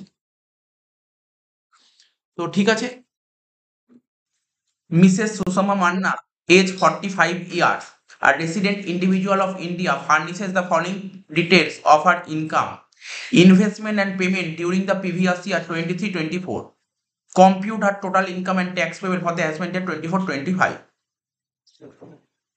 তো কি বলেছে, গ্রস স্যালারি বলেছে 12 লাখ টাকা, ব্যাকেট হবে professional tax 2000, income from business বলে 2 lakhs, long term capital gain on sell of building বলে দিচ্ছে, short term capital gain, short term capital gain on sell of jewellery, ঠিক আছে তো, কত বলেছে 25,000। তো দেখ, এই যে long term capital gain on sell of building, এর উপর 20% ট্যাক্স চার্জ করতে হবে স্পেশাল ইনকাম হিসেবে। এবার short term capital gain on sell of jewellery, এর উপর নর্মাল রেট হবে, কারণ আমি বলেছিলাম শেয়ার বেচে যদি শর্ট টার্ম ক্যাপিটাল গেন হয় তাহলে 15%, শেয়ার তো বেচিনি, জুয়েলারি বেচেছি, জুয়েলারি বেচে শর্ট টার্ম ক্যাপিটাল গেন এবার নর্মাল রেট হবে। উইনিং ফ্রম লটারির উপর 30% চার্জ হবে। সি ডিপোজিট 60,000 টু পিপিএ 80 তে যাবে। মেডিকেল ইন্স্যুরেন্স মেডিক্লেম দিয়েছে 13,000 চেকের মাধ্যমে। Donation to prime minister national relief fund, LIC premium দিয়েছে। She resides in a house which was purchase by her, একটা বাড়ি কিনেছিল 1,20,তে, by taking a loan, SBI bank থেকে লোন নিয়ে একটা বাড়ি কিনেছিল, এবং 2 লাখ টাকা ইনস্টলমেন্ট দিয়েছে, যার মধ্যে 1 লাখ টাকা ছিল প্রিন্সিপাল, বাকি 1 লাখ টাকা তোর ইন্টারেস্ট। তো অঙ্কটা স্টার্ট করা যাক, স্টার্ট করতে করতে বাকিটা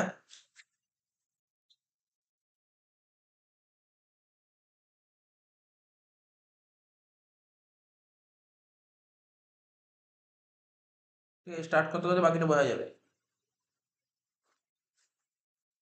দাগ কাট রুপিসের 3টে ঘর কর, 1 2 3টে। প্রথমে লিখবো এ দিয়ে লিখবো কি, লেখ এ দিয়ে লেখ income from salary.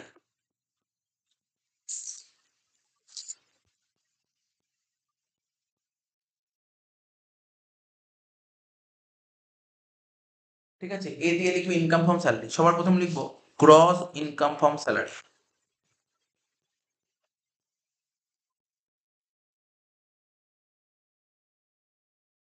Gross income from salary কত ছিল? গ্রস ইনকাম স্যালারি 12 লাখ টাকা। ঠিক আছে, 12 লাখ টাকা। সেকেন্ড ঘরে লিখবো 12 লাখ টাকা।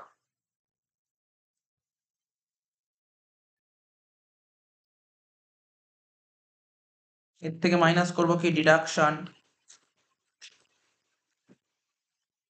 Under section 60।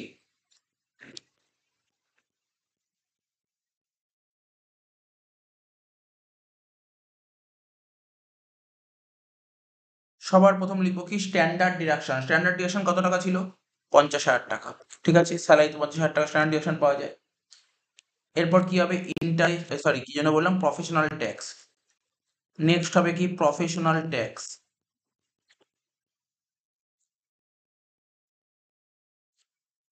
প্রফেশনাল ট্যাক্স কত বলেছে? 2,000 টাকা। 50 আর 2 যোগ করে কত হচ্ছে? 52,000 টাকা। 12 লাখ থেকে 52,000 টাকা বাদ দাও, কত হচ্ছে দেখ? 11,48,000। Next B. বি দিয়ে কি লিখবো? Income from business. কত টাকা ছিল? 2 লাখ টাকা। লেখ ইনকাম ফ্রম বিজনেস 2 লাখ টাকা। ঠিক আছে, ইনকাম ফ্রম বিজনেস 2 লাখ টাকা।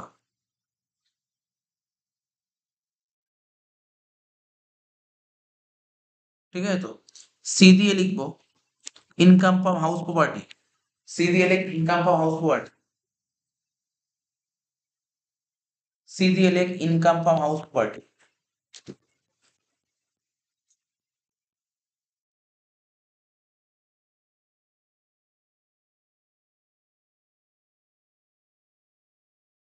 সি দিয়ে লিখ ইনকাম ফ্রম হাউস প্রপার্টি। ঠিক আছে তো, তো ইনকাম ফ্রম হাউস প্রপার্টি বুঝলি তো? হাউস প্রপার্টি কত রকমের হয়? 2 রকমের হয়, একটা সেলফ অকুপাইড আর একটা লেট আউট। ঠিক আছে তো, লেট আউট বাড়ি তুই কি বুঝবি, কি থেকে বুঝবি লেট আউট বাড়ি? বাড়ি ভাড়া যদি কোশ্চেনের রেন্ট রিসিভ বলে দেয়, যদি কোশ্চেনের রেন্ট রিসিভ বলে দেয় তার মানে লেট আউট হয়েছে। তো এখানে কোশ্চেন তো পুরো পড়লি, লেট আউট বলেছে কোথাও? বাড়ি ভাড়া পেয়েছিস? কোশ্চেনে কোনো বাড়ি ভাড়া পেয়েছিস? পুরো কোশ্চেন কোনো বাড়ি ভাড়া পাওয়া যায়নি। হ্যাঁ,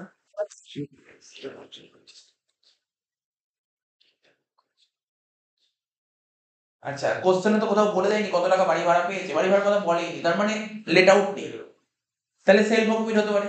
আচ্ছা, কি করে বুঝলেন সেলফ অকুপিড হয়েছে? তুই দেখ, বলছে এই লোক ও বাড়ি করার জন্য স্টেট ব্যাংক থেকে লোন নিয়েছে। ঠিক আছে, স্টেট ব্যাংক থেকে লোন নিয়েছে, কেন কেন লোন নিয়েছিল? বাড়ি করার জন্য লোন নিয়েছিল। তাহলে লোন নিলে সেই লোনের টাকাটা শোধ করতে হবে। একদম লাস্ট পয়েন্টে বলছে ইনস্টলমেন্ট শোধ করে 2 লাখ টাকা। 2 লাখ টাকা রিপেমেন্ট করে দিতে, দেখিস তো? এই 2 লাখ টাকার মধ্যে 1 লাখ টাকা কি ছিল? প্রিন্সিপাল। তাহলে বাকি 1 লাখ টাকা ইন্টারেস্ট। ঠিক আছে, তাহলে মানে আমি তো বুঝতে পারলাম এটা কি বাড়ি? সেলফ অকুপাইড বাড়ি। এটা সেলফ অকুপাইড বাড়ি, তো মাথায় রাখতে হবে। আমি কি এটা কি বাড়ি? সেলফ অকুপাইড বাড়ি। ব্যাকের লেখ সেলফ অকুপাইড। ঠিক আছে তো, কোথাও বলে দেয়নি হাউস প্রপার্টি আছে, বাট আমি বুঝে গেলাম হাউস প্রপার্টি আছে, এটা কিন্তু মাথায় রাখতে হবে। হ্যাঁ, এটা কিন্তু মাথায় রাখতে হবে। Self occupied. তাহলে কি লিখবো? প্রথমে ন্যাপ দিয়ে শুরু হয়, নেট অ্যানুয়াল ভ্যালু, তাই তো? মনে পড়ছে তো? লেখ নেট অ্যানুয়াল ভ্যালু বলে সেকেন্ড ঘরে লিখবি নীল। এর থেকে মাইনাস করবি ডিডাকশন আন্ডার সেকশন 24। প্রথমে কি লিখবো? একটাই ডিডাকশন পাওয়া যায় সেলফ অকুপাইডে, একটাই ডিডাকশন পাওয়া যায়, সেটা কি? Interest on loan. তাহলে ইন্টারেস্ট অন লোন কত টাকা হলো? তোর তো বুঝতে পেরেছিস কত টাকা হবে ইন্টারেস্ট? 1 লাখ টাকা। তাহলে নীল থেকে 1 লাখ বাদ দিলে কত হবে? মাইনাস 1 লাখ। ঠিক আছে তো, লিখে দিলাম 1 লাখ টাকা। টি দিয়ে লিখবো কি ইনকাম ফ্রম ক্যাপিটাল গেইন। লেখ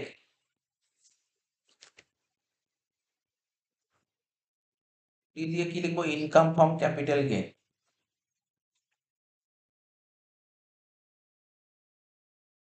কি ছিল প্রথমে লং টার্ম ক্যাপিটাল গেইন, কত টাকা ছিল লং টার্ম ক্যাপিটাল গেইন পর কত বলেছিল 1,25,000, আর শর্ট টার্ম ক্যাপিটাল গেইন কত বলেছিল অঙ্কে? 25,000। টোটাল কত হলো? 1,50,000।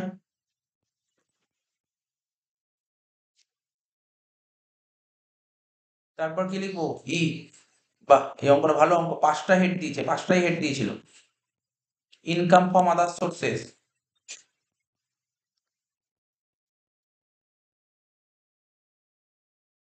লেখ income from other sources.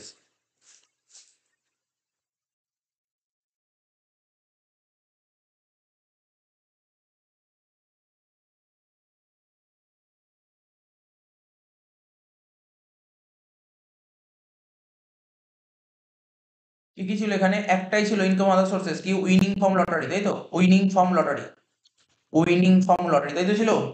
Winning from lottery কত টাকা বলেছিল অঙ্কে? 70,000 টাকা দিয়েছিল। অঙ্কে লটারি ইনকাম কত দিয়েছিল? 70,000 টাকা দিয়েছিল, তাই তো? 70,000 টাকা দিয়েছিল। এবার কি বলেছে? 30%, 70,000 টাকা দিয়েছিল, এবার 30% টিডিএস কেটে নিয়েছে, তাহলে কত হবে? 100/70 হবে। এর বহু অঙ্ক করেছি। কত হবে? 1,00,000 টাকা। টোটাল কস্ট জিটিআই বেরোবে, লেখ গ্রস টোটাল ইনকাম।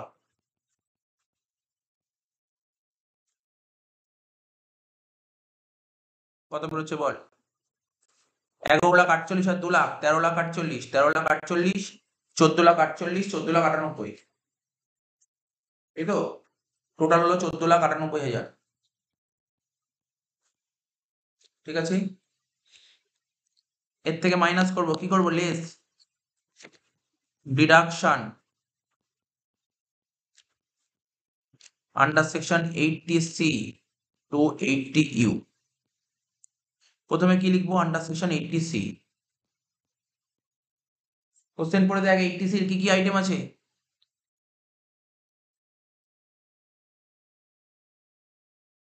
80C এর কি কি আইটেম আছে এখানে? প্রথমে আছে দেখ 6 নম্বর পয়েন্টটা পড়, পিপিএফ। পিপিএফ লিখবি 60,000 টাকা, লেখ প্রথমে, লেখ পিপিএফ 60,000 টাকা, প্রথমে লেখ পিপিএফ 60,000 টাকা, লেখ পিপিএফ। পিপিএফ এ কত লিখবি? 60,000 টাকা। তারপর লিখবি এলআইসি প্রিমিয়াম,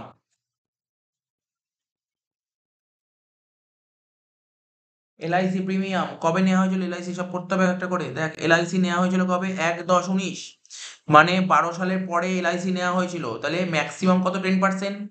5 লাখের 10% কত হয়? 50,000 টাকা, তাই তো? কিন্তু প্রিমিয়াম দিয়েছে কত? 25,000 টাকা, তাহলে ছাড় পাবে কত? 25,000 টাকা। তাহলে এলআইসি প্রিমিয়াম লিখি 25,000 টাকা। ব্যাকেটে লেখ রেস্ট্রিক্টেড 10% অফ পলিসি ভ্যালু।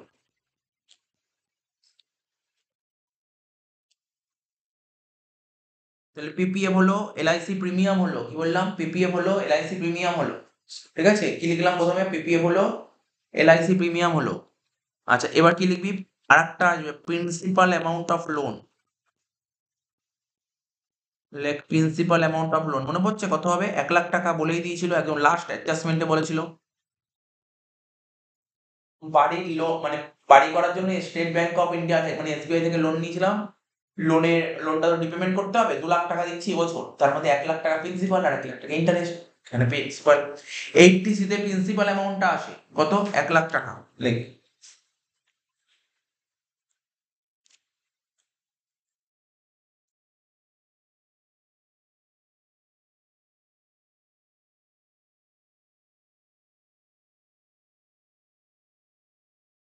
তাহলে কত হচ্ছে এটা? 1,85,000 টাকা। তো 1,00,000 পয়সা তো আসে না, ম্যাক্সিমাম কত আসে? 80C তে 1,50,000, 1,50,000 টাকা। লেখ সেকেন্ড করে কি লিখবি? Maximum limit 1,50,000। এবার লিখবো আন্ডার সেকশন 80D। 80D তে কি আসে? মেডিক্লেম। আচ্ছা, কি বলেছে ও? ও মেডিকেল ইন্স্যুরেন্স প্রিমিয়াম, মানে নিজের হেলথের জন্য মেডিক্লেম দিয়েছে কত? 13,000 টাকা। তাহলে কত টাকা ছাড় পাওয়া যাবে? 13,000 টাকা ছাড় পাওয়া যাবে। কেননা 80D তে কি বলছে? 60 বছরের নিচে হলে ম্যাক্সিমাম কত টাকা ছাড় পাওয়া যায়? 25,000 টাকা। তো ঠিক আছে, 13,000 টাকা ছাড় পেয়ে গেল। লাস্ট 80G, লেখ আন্ডার সেকশন 80G। কোথায় ডোনেট করেছে? For question for donation to prime minister national relief fund. Prime minister national relief fund কত টাকা ডোনেট করেছে প্রাইম মিনিস্টার ন্যাশনাল রিলিফ ফান্ডে? ফর কত টাকা ডোনেট করেছে? 10,000 টাকা। পুরো 10,000 টাকায় ছাড় পাওয়া যাবে।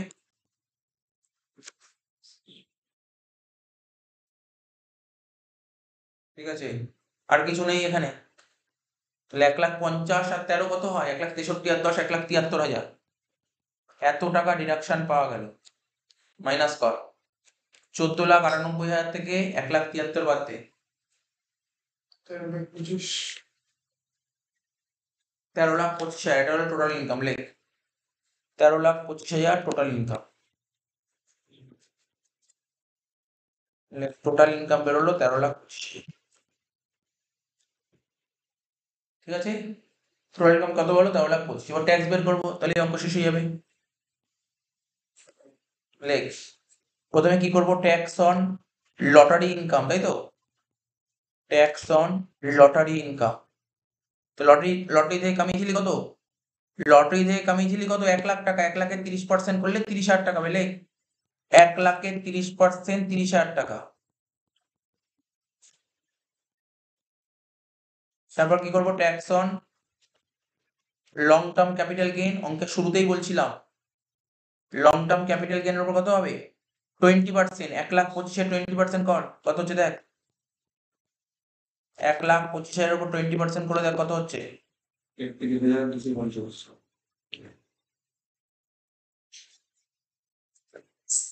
কি বললি উল্টো পাল্টা? 1,25,000 20% করলে কত হয়? ভালো করে কর। 125 দুগুণে 250, 25,000 টাকা হবে। 25,000 টাকা হবে। ঠিক আছে তো? শুনলি তো? আমি কিছুক্ষণ আগে আমি নিয়ম বলেছিলাম তোকে, লং টার্ম ক্যাপিটাল গেইন। ভালো করে শোন, আবার আরো একবার বলেছি, long term capital gain share ছাড়া, কি লিখলাম মন দিয়ে শুনবি, শেয়ার ছাড়া মানে except share, except share, share ছাড়া যদি অন্য কোনো কিছু বেচিস তাহলে 20%। তাহলে এখানে যে long term capital gain share বেচেছিস, মনে রাখবে এইগুলো কিন্তু অনেকে গন্ডগোল করে ফেলে। এইগুলো গন্ডগোল করে, শেয়ার তো বেচিস নি, অন্য কিছু বেচিস, তাই জন্য 20% হলো। ঠিক আছে, এবার প্রশ্ন হলো শর্ট টার্ম ক্যাপিটাল গেইন। যদি তুই শেয়ার বেচিস তখন 15%। শেয়ার বেচলে, শেয়ার বেচিস না স্যার শেয়ার বেচিনি, শেয়ার না বেচলে নর্মাল ইনকাম। তাই দেখ শর্ট টার্মের উপর আমি কোনো আলাদা করে চার্জ করিনি। বুঝতে পারলি ব্যাপারটা কি বললাম? এর মনে রাখতে হবে, এগুলো নাহলে খুব ভুল হয়ে যায় কিন্তু। Tax on normal income. এবার বলবো কি ট্যাক্স অন নর্মাল ইনকাম। তো বল দেখি নর্মাল ইনকাম কত হবে। এই দেখ এখানে লিখছি 13,25,000। 13,25,000 মধ্যে লটারি কত? 1,00,000। আর লং টার্ম কত? 1,25,000। বাকিটা হচ্ছে নর্মাল ইনকাম। কত হচ্ছে? কত? 11,00,000। 11,00,000 টাকা। তাহলে 11,00,000 টাকার উপর ট্যাক্স বের করতে হবে, হ্যাঁ কি না? বুঝতে পারলি 11,00,000 টাকা কি করে বেরোলো? এটা মুছে দিচ্ছি, এটা জাস্ট বোঝানোর জন্য লিখলাম। 11,00,000 টাকার উপর ট্যাক্স বের করতে হবে। আমি কালকের দিনই করিয়েছি, কালকেই করিয়েছি এটা। কেমন বলতো? আমি বলেছি আগে একটা ডায়াগ্রাম করে করে করতাম না, দরকার নেই ডায়াগ্রাম করে করে, এখানেই করবো, এখানেই করে দিচ্ছি। কি করে করবো দেখ, এখানে লিখো, মন দিয়ে শুনবি, মন দিয়ে শুনবি। আচ্ছা আগে বল বয়স কত ছিল? কোশ্চেন কর প্রথমে বলেছিল বয়স কত বলেছিল? 45, মানে 60-এর নিচে। তো কোনো সমস্যা নেই, কিন্তু তোকে কিন্তু নিয়ম দেখে যেতে হবে 60-এর উপর হলে কি হয়। তো করেছিলাম তো, যদি বাই চান্স পরীক্ষা হলে যার সেম অঙ্ক জানা অঙ্ক করে দিয়ে দিয়েছে, করে দিল 65 বছর, এগুলো তো একটু জেনে যেতে হবে, জাস্ট জেনে যাবি, নাহলে একটু গন্ডগোল হয়ে যাবে। Up to rupees 2.5 lakh. যদি 2.5 লাখ টাকা অব্দি ইনকাম করি কত টাকা ট্যাক্স দিতে হয়? 0। মনে পড়ছে তো? লিখলাম 0। তারপর ফর্ম, এবার লিখো কি ফর্ম, রুপিস 2.5 লাখ এক, তাই তো? বুঝতে পারলি 2.5 লাখ এক মানে? বুঝতে পারলি তো? 2.5 লাখ এক থেকে 5 লাখ টাকা অব্দি ইনকাম করলে কত টাকা ট্যাক্স দিতে হয়? 5%। মনে পড়ছে তো? তাহলে 2.5 লাখ থেকে 5 লাখের ডিফারেন্স কত হয়? 2.5 লাখ টাকা। 2.5 লাখের 5% করলে কত হয়? 12,500। মনে পড়ছে তো? তাহলে তোর 5 লাখ টাকা অব্দি ট্যাক্স দেওয়া হয়ে গেল। এবার ফর্ম কত লিখবো? রুপিস 5 লাখ এক থেকে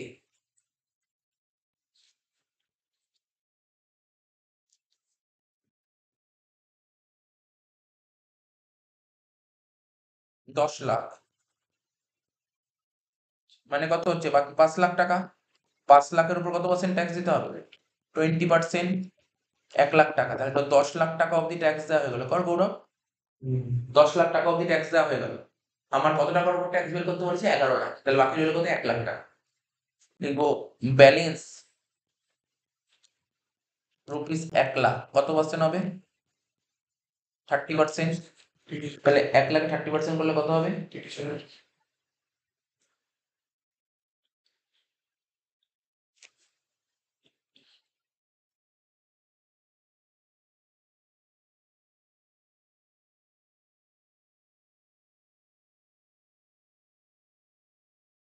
30,000 টাকা।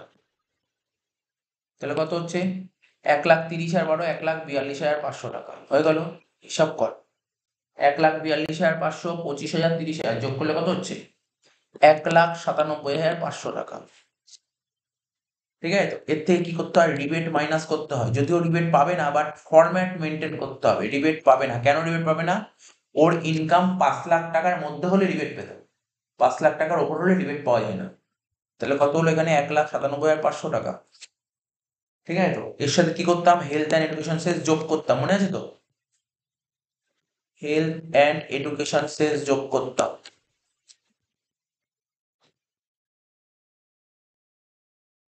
কত পার্সেন্ট? 4%। ঠিক আছে, হেলথ অ্যান্ড এডুকেশন সেস কত? 4% যোগ করতাম। কত হতো বল?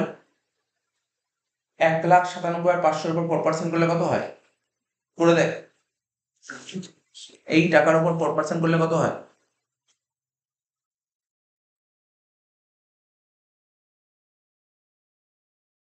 হ্যাঁ, 7,900। কত টোটাল করে বল?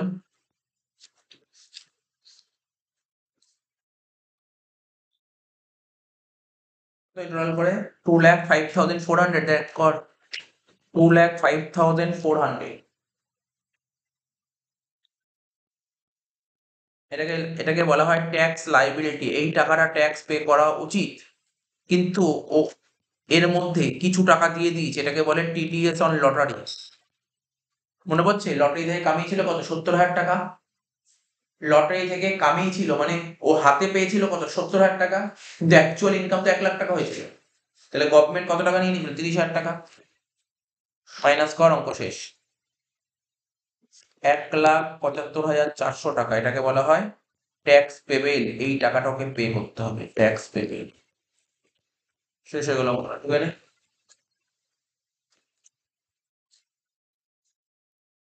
Sujit and Sutirtho are partners in a firm which is assessed as farm. They share profit and loss equally. মানে শুভজিৎ আর সুতীর্থ দুজন মিলে ব্যবসা করছিল, বিজনেসে প্রফিট শেয়ারিং রেশিও কত বলেছিল? ইকুয়ালি, মানে ব্যবসায় যত টাকা লাভ ক্ষতি হবে ওরা সমান ভাগে ভাগ করে নেবে। প্রফিট এন্ড লস অ্যাকাউন্ট দিয়ে দিয়েছে। দেখ, অফিস এক্সপেন্সেস দিয়েছে 35,000 টাকা, প্রভিশন ফর ডাউটফুল ডেট 5,000 টাকা। Provision for doubtful debt PL এর ডেবিটে লিখে, যেটা লেখা উচিত। এটাকে ডিসঅ্যালাউট করতে হবে, বহুবার বলেছি আগে। যোগ করবো, রিজলভ যোগ। স্যালারি টু পার্টনার্স, এখানে শুভজিৎ আর সুদীপ্ত স্যালারি দিয়ে, দেখতে পাচ্ছিস তো? 1,00,000 আর 90,000, দুজনের স্যালারি দিয়েছে। শুভজিৎ এত টাকা স্যালারি, শুনতে এত টাকা। দেখ, স্যালারি টু পার্টনার্স তো অ্যালাউয়েবল খরচা, কোনো সন্দেহ নেই, কিন্তু এটাকে প্রথমে ডিসঅ্যালাউট করবো, পরে আবার প্রথমে ডিসঅ্যালাউট করবো, অর্থাৎ প্রথমে যোগ করবো, পরে আবার বিয়োগ। ঠিক আছে, তো এটা যোগ করবো স্যালারিটা। ইন্টারেস্ট অন ক্যাপিটাল দেখাতে হয় ম্যাক্সিমাম 12% দেখাতে পারি। কত থাকে? 15% দেখে, 3% এসে গেছে, তো 3% অ্যাড করবো ইন্টারেস্ট অন ক্যাপিটাল, 3%। দেখি ওদি 30 আর 15 কত হয়? 45,000 টাকা। 45,000 টাকা হবে 3/5, মানে 45,500 দিয়ে ভাগ করলে 9,000 টাকা। 9,000 টাকা অ্যাড করবো, হয়ে গেল। এবার দেখ, এইট দিয়ে কিছু আছে, বলছে bank interest from fixed deposit. তাহলে ব্যাংকে ফিক্সড ডিপোজিট করি, সেখান থেকে ইন্টারেস্ট পাচ্ছিস। ঠিক আছে, এটা তো তো বিজনেসের ইনকাম নয়, এটাকে ডিসঅ্যালাউট করতে হবে, লেস করবো। 40,000 টাকা লেস করবো। দেখ, অ্যাডজাস্টমেন্ট বলছে অফিস এক্সপেন্স যত টাকা ছিল, তার মধ্যে পেনাল্টি ছিল 10,000 টাকা। পেনাল্টি কত ছিল? 10,000 টাকা। তাহলে পেনাল্টি কি হয়? পেনাল্টি ডিসঅ্যালাউট করবো, 10,000 টাকা যোগ করবো। ডেপ্রিসিয়েশন দেখাতে হবে 24,000 টাকা। তো দেখাই যে লিকুইড, তুই কত ডেপ্রিসিয়েশন? 30,000 টাকা। তো দেখাতে হবে 24, তাহলে 30, তাহলে কত টাকা বেশি থাকে? 6,000 টাকা। তাহলে 6,000 টাকা মাইনাস করবো।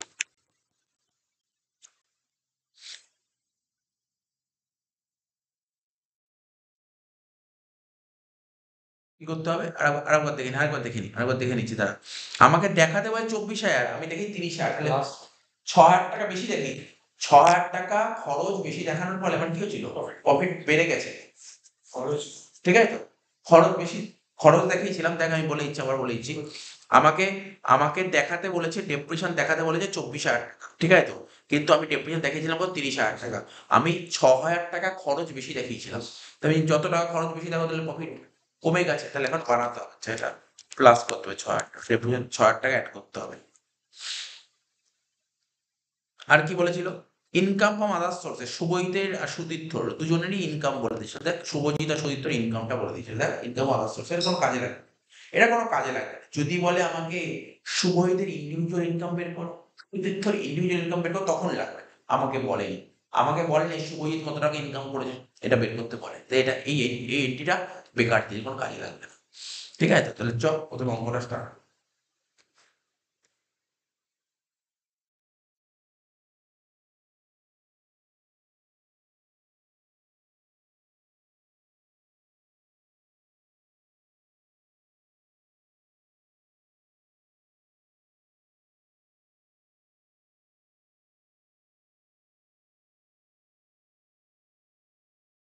দাগ কাট, রবিসের দুটো দাগ কাট, তাহলেই হয়ে যাবে।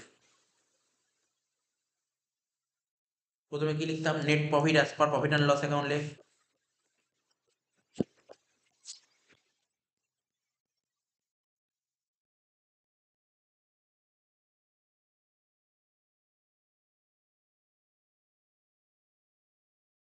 Net profit as per profit and loss account কত টাকা লিখবো? নেট প্রফিট, দেখ নেট প্রফিট কত ছিল? 10,000 আর 10,000, 20,000, দুজনের নেট প্রফিট কত? 10 10 20,000 টাকা লেখ। নেট প্রফিট লেখ 20,000 টাকা।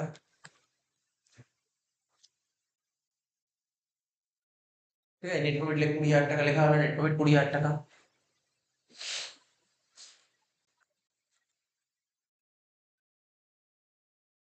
এর সাথে অ্যাড করবো কি? ডিসঅ্যালাউড এক্সপেন্ডিচার লেখ।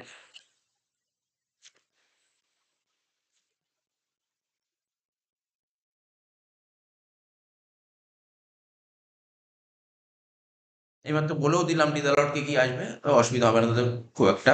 কি কি অ্যাড করতে বললাম বল? প্রভিশন ফর ডাউটফুল ডেট লেখ 5,000 টাকা।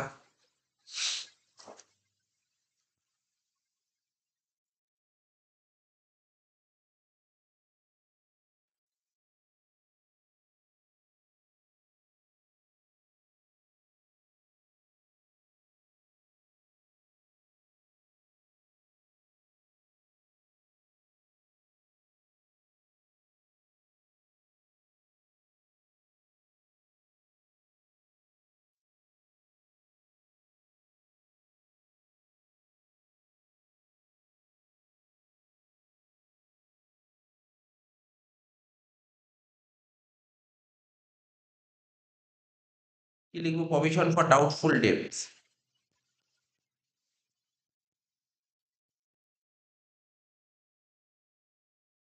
কত টাকা বললো প্রভিশন ফর ডাউটফুল ডেটস? 5,000 টাকা।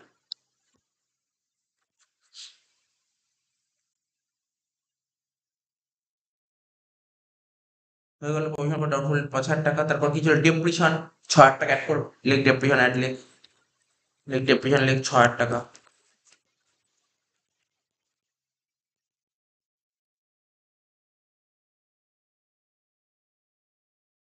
তারপর কি ছিল? স্যালারি টু পার্টনার্স লিখবো কত? 1,00,000, আর ওইদিকে 90,000, মানে 1,90,000। স্যালারি টু পার্টনার্স লিখবো 1,90,000। দেখা যাবে নাকি একটা হ্যাঁ 1,90,000 দেখা যাবে? হ্যাঁ, দেখাতে হবে তো। 1,90,000 স্যালারি টু পার্টনার্স 1,90,000।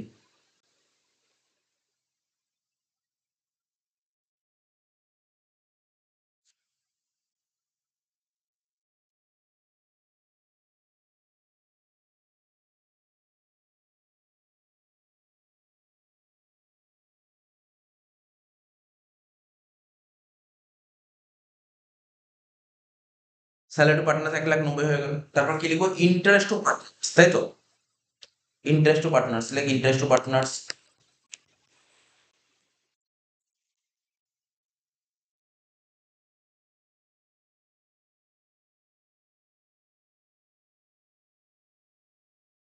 লেখ ইন্টারেস্ট টু পার্টনার্স। কত টাকা ছিল ইন্টারেস্ট টু পার্টনার্স? দেখ এই 30,000 15,000 কত 45,000 দেখে দিচ্ছি, এখানে দেখে দিচ্ছি।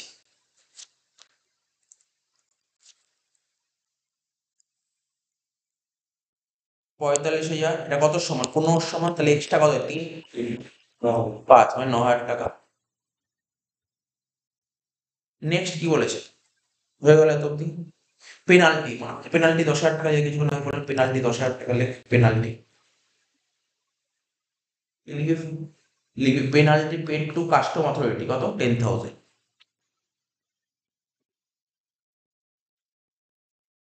Penalty paid to customs authority কত টাকা? Penalty paid to custom authority দেখ কত বলেছে? হ্যাঁ 10,000 টাকা। হয়ে গেল penalty paid to custom authority 10,000 টাকা। আর কি বলেছে? আর কিছু আছে না? আর কিছু নেই, শেষ, শেষ হয়ে গেছে।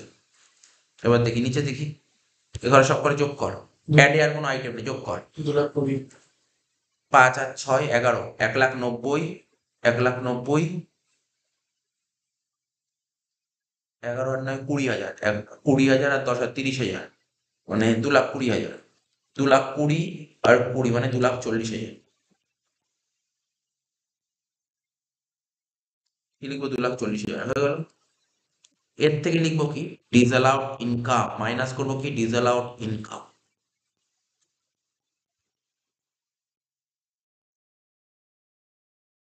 মাইনাস করবো কি? দেখ ডিসঅ্যালাউড ইনকাম, ঠিক আছে তো?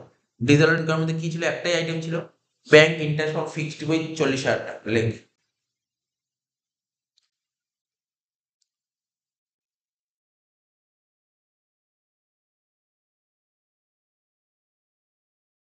Bank interest from fixed deposit কত টাকা? 40,000 টাকা। 2,40,000 থেকে 40 বাদ দিলে কত হয়? 2,00,000 টাকা। এটাকে বলা হয় বুক প্রফিট। কি বলা হয় এটাকে? এটাকে বলা হয় বুক প্রফিট, লেখ। মানে তো কোশ্চেনে একটা অ্যান্সার কোশ্চেন দিয়েছিল, বললো বুক প্রফিট কত হবে? বুক প্রফিট কত হলো? 2,00,000 টাকা, ঠিক আছে। এর থেকে কি করতাম? দেখ আগের অঙ্কগুলো করেছিলাম, রেমুনারেশন অ্যালাউড টু পার্টনার্স, মনে পড়ে? রেমুনারেশন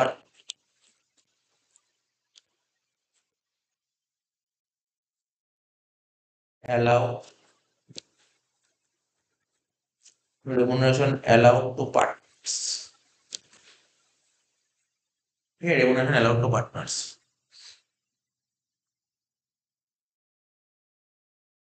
লেখা গেল। এবার ওয়ার্কিংস করবো।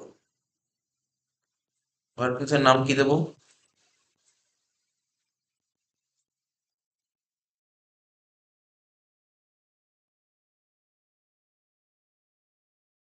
রেমুনারেশন অ্যালাউড টু পার্টনার্স, ঠিক আছে। নিয়ম কি ছিল? প্রথমে ছিল অ্যাকচুয়াল রেমুনারেশন,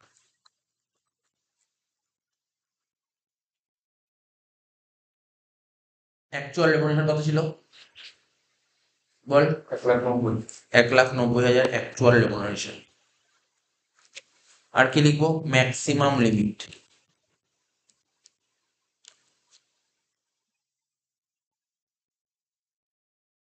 ম্যাক্সিমাম লিমিট তো বের করতে হবে। কি লিখবো লাস্টে? নিচে লিখবো which one is lower,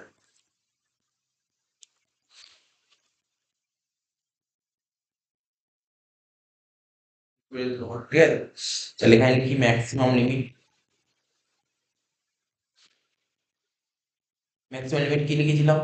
90% of book profit, তাই তো? মনে পড়ছে তো? 90% of profit or 1,00,000 whichever is higher,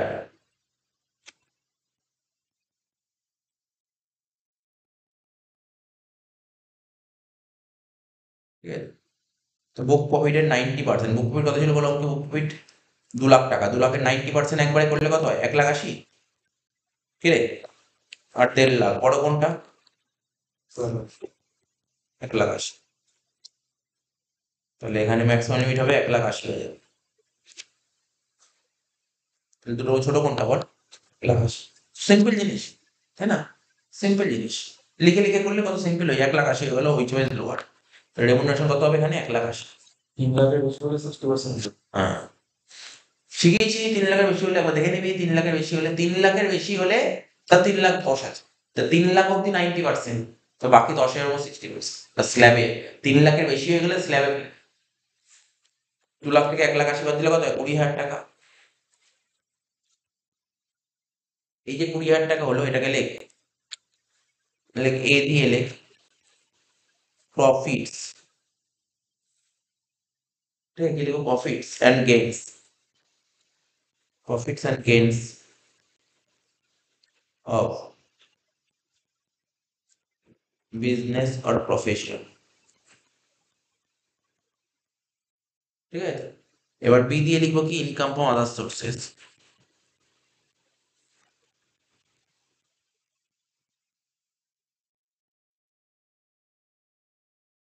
তা আদার সোর্স ইনকাম কত ছিল দেখ, এই ফিক্সড ডিপোজিট ছিল না, কত টাকা?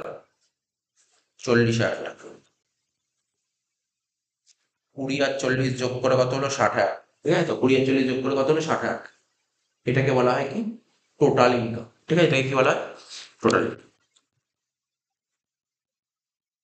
ক্লিয়ার হয়ে গেছে? এতদিন জানতে ছিল টোটাল ইনকাম, ক্লিয়ার হয়েছে? টোটাল ইনকাম লাস্টে ট্যাক্স বের করবো, ওখানে জায়গা নেই, নিচে করছি। ছোট্ট 2 লাইনে, tax on total income, tax on total income কত হয়? ট্যাক্স 30%। বারবার বলি ট্যাক্স 30% হয়। পার্টনারশিপ ফার্মে ট্যাক্স 30%। 60,000 30% করলে কত হবে? 18,000 টাকা, ঠিক আছে?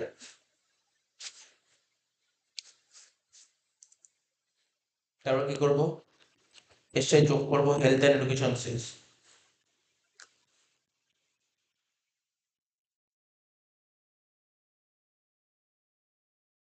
4%। কত? 4,000 4% করলে কত হয় বল? 720। অ্যান্সার হচ্ছে 18,700, ঠিক আছে? এটাই হচ্ছে ট্যাক্স লাইবিলিটি, শেষ হয়ে গেল, অঙ্ক শেষ।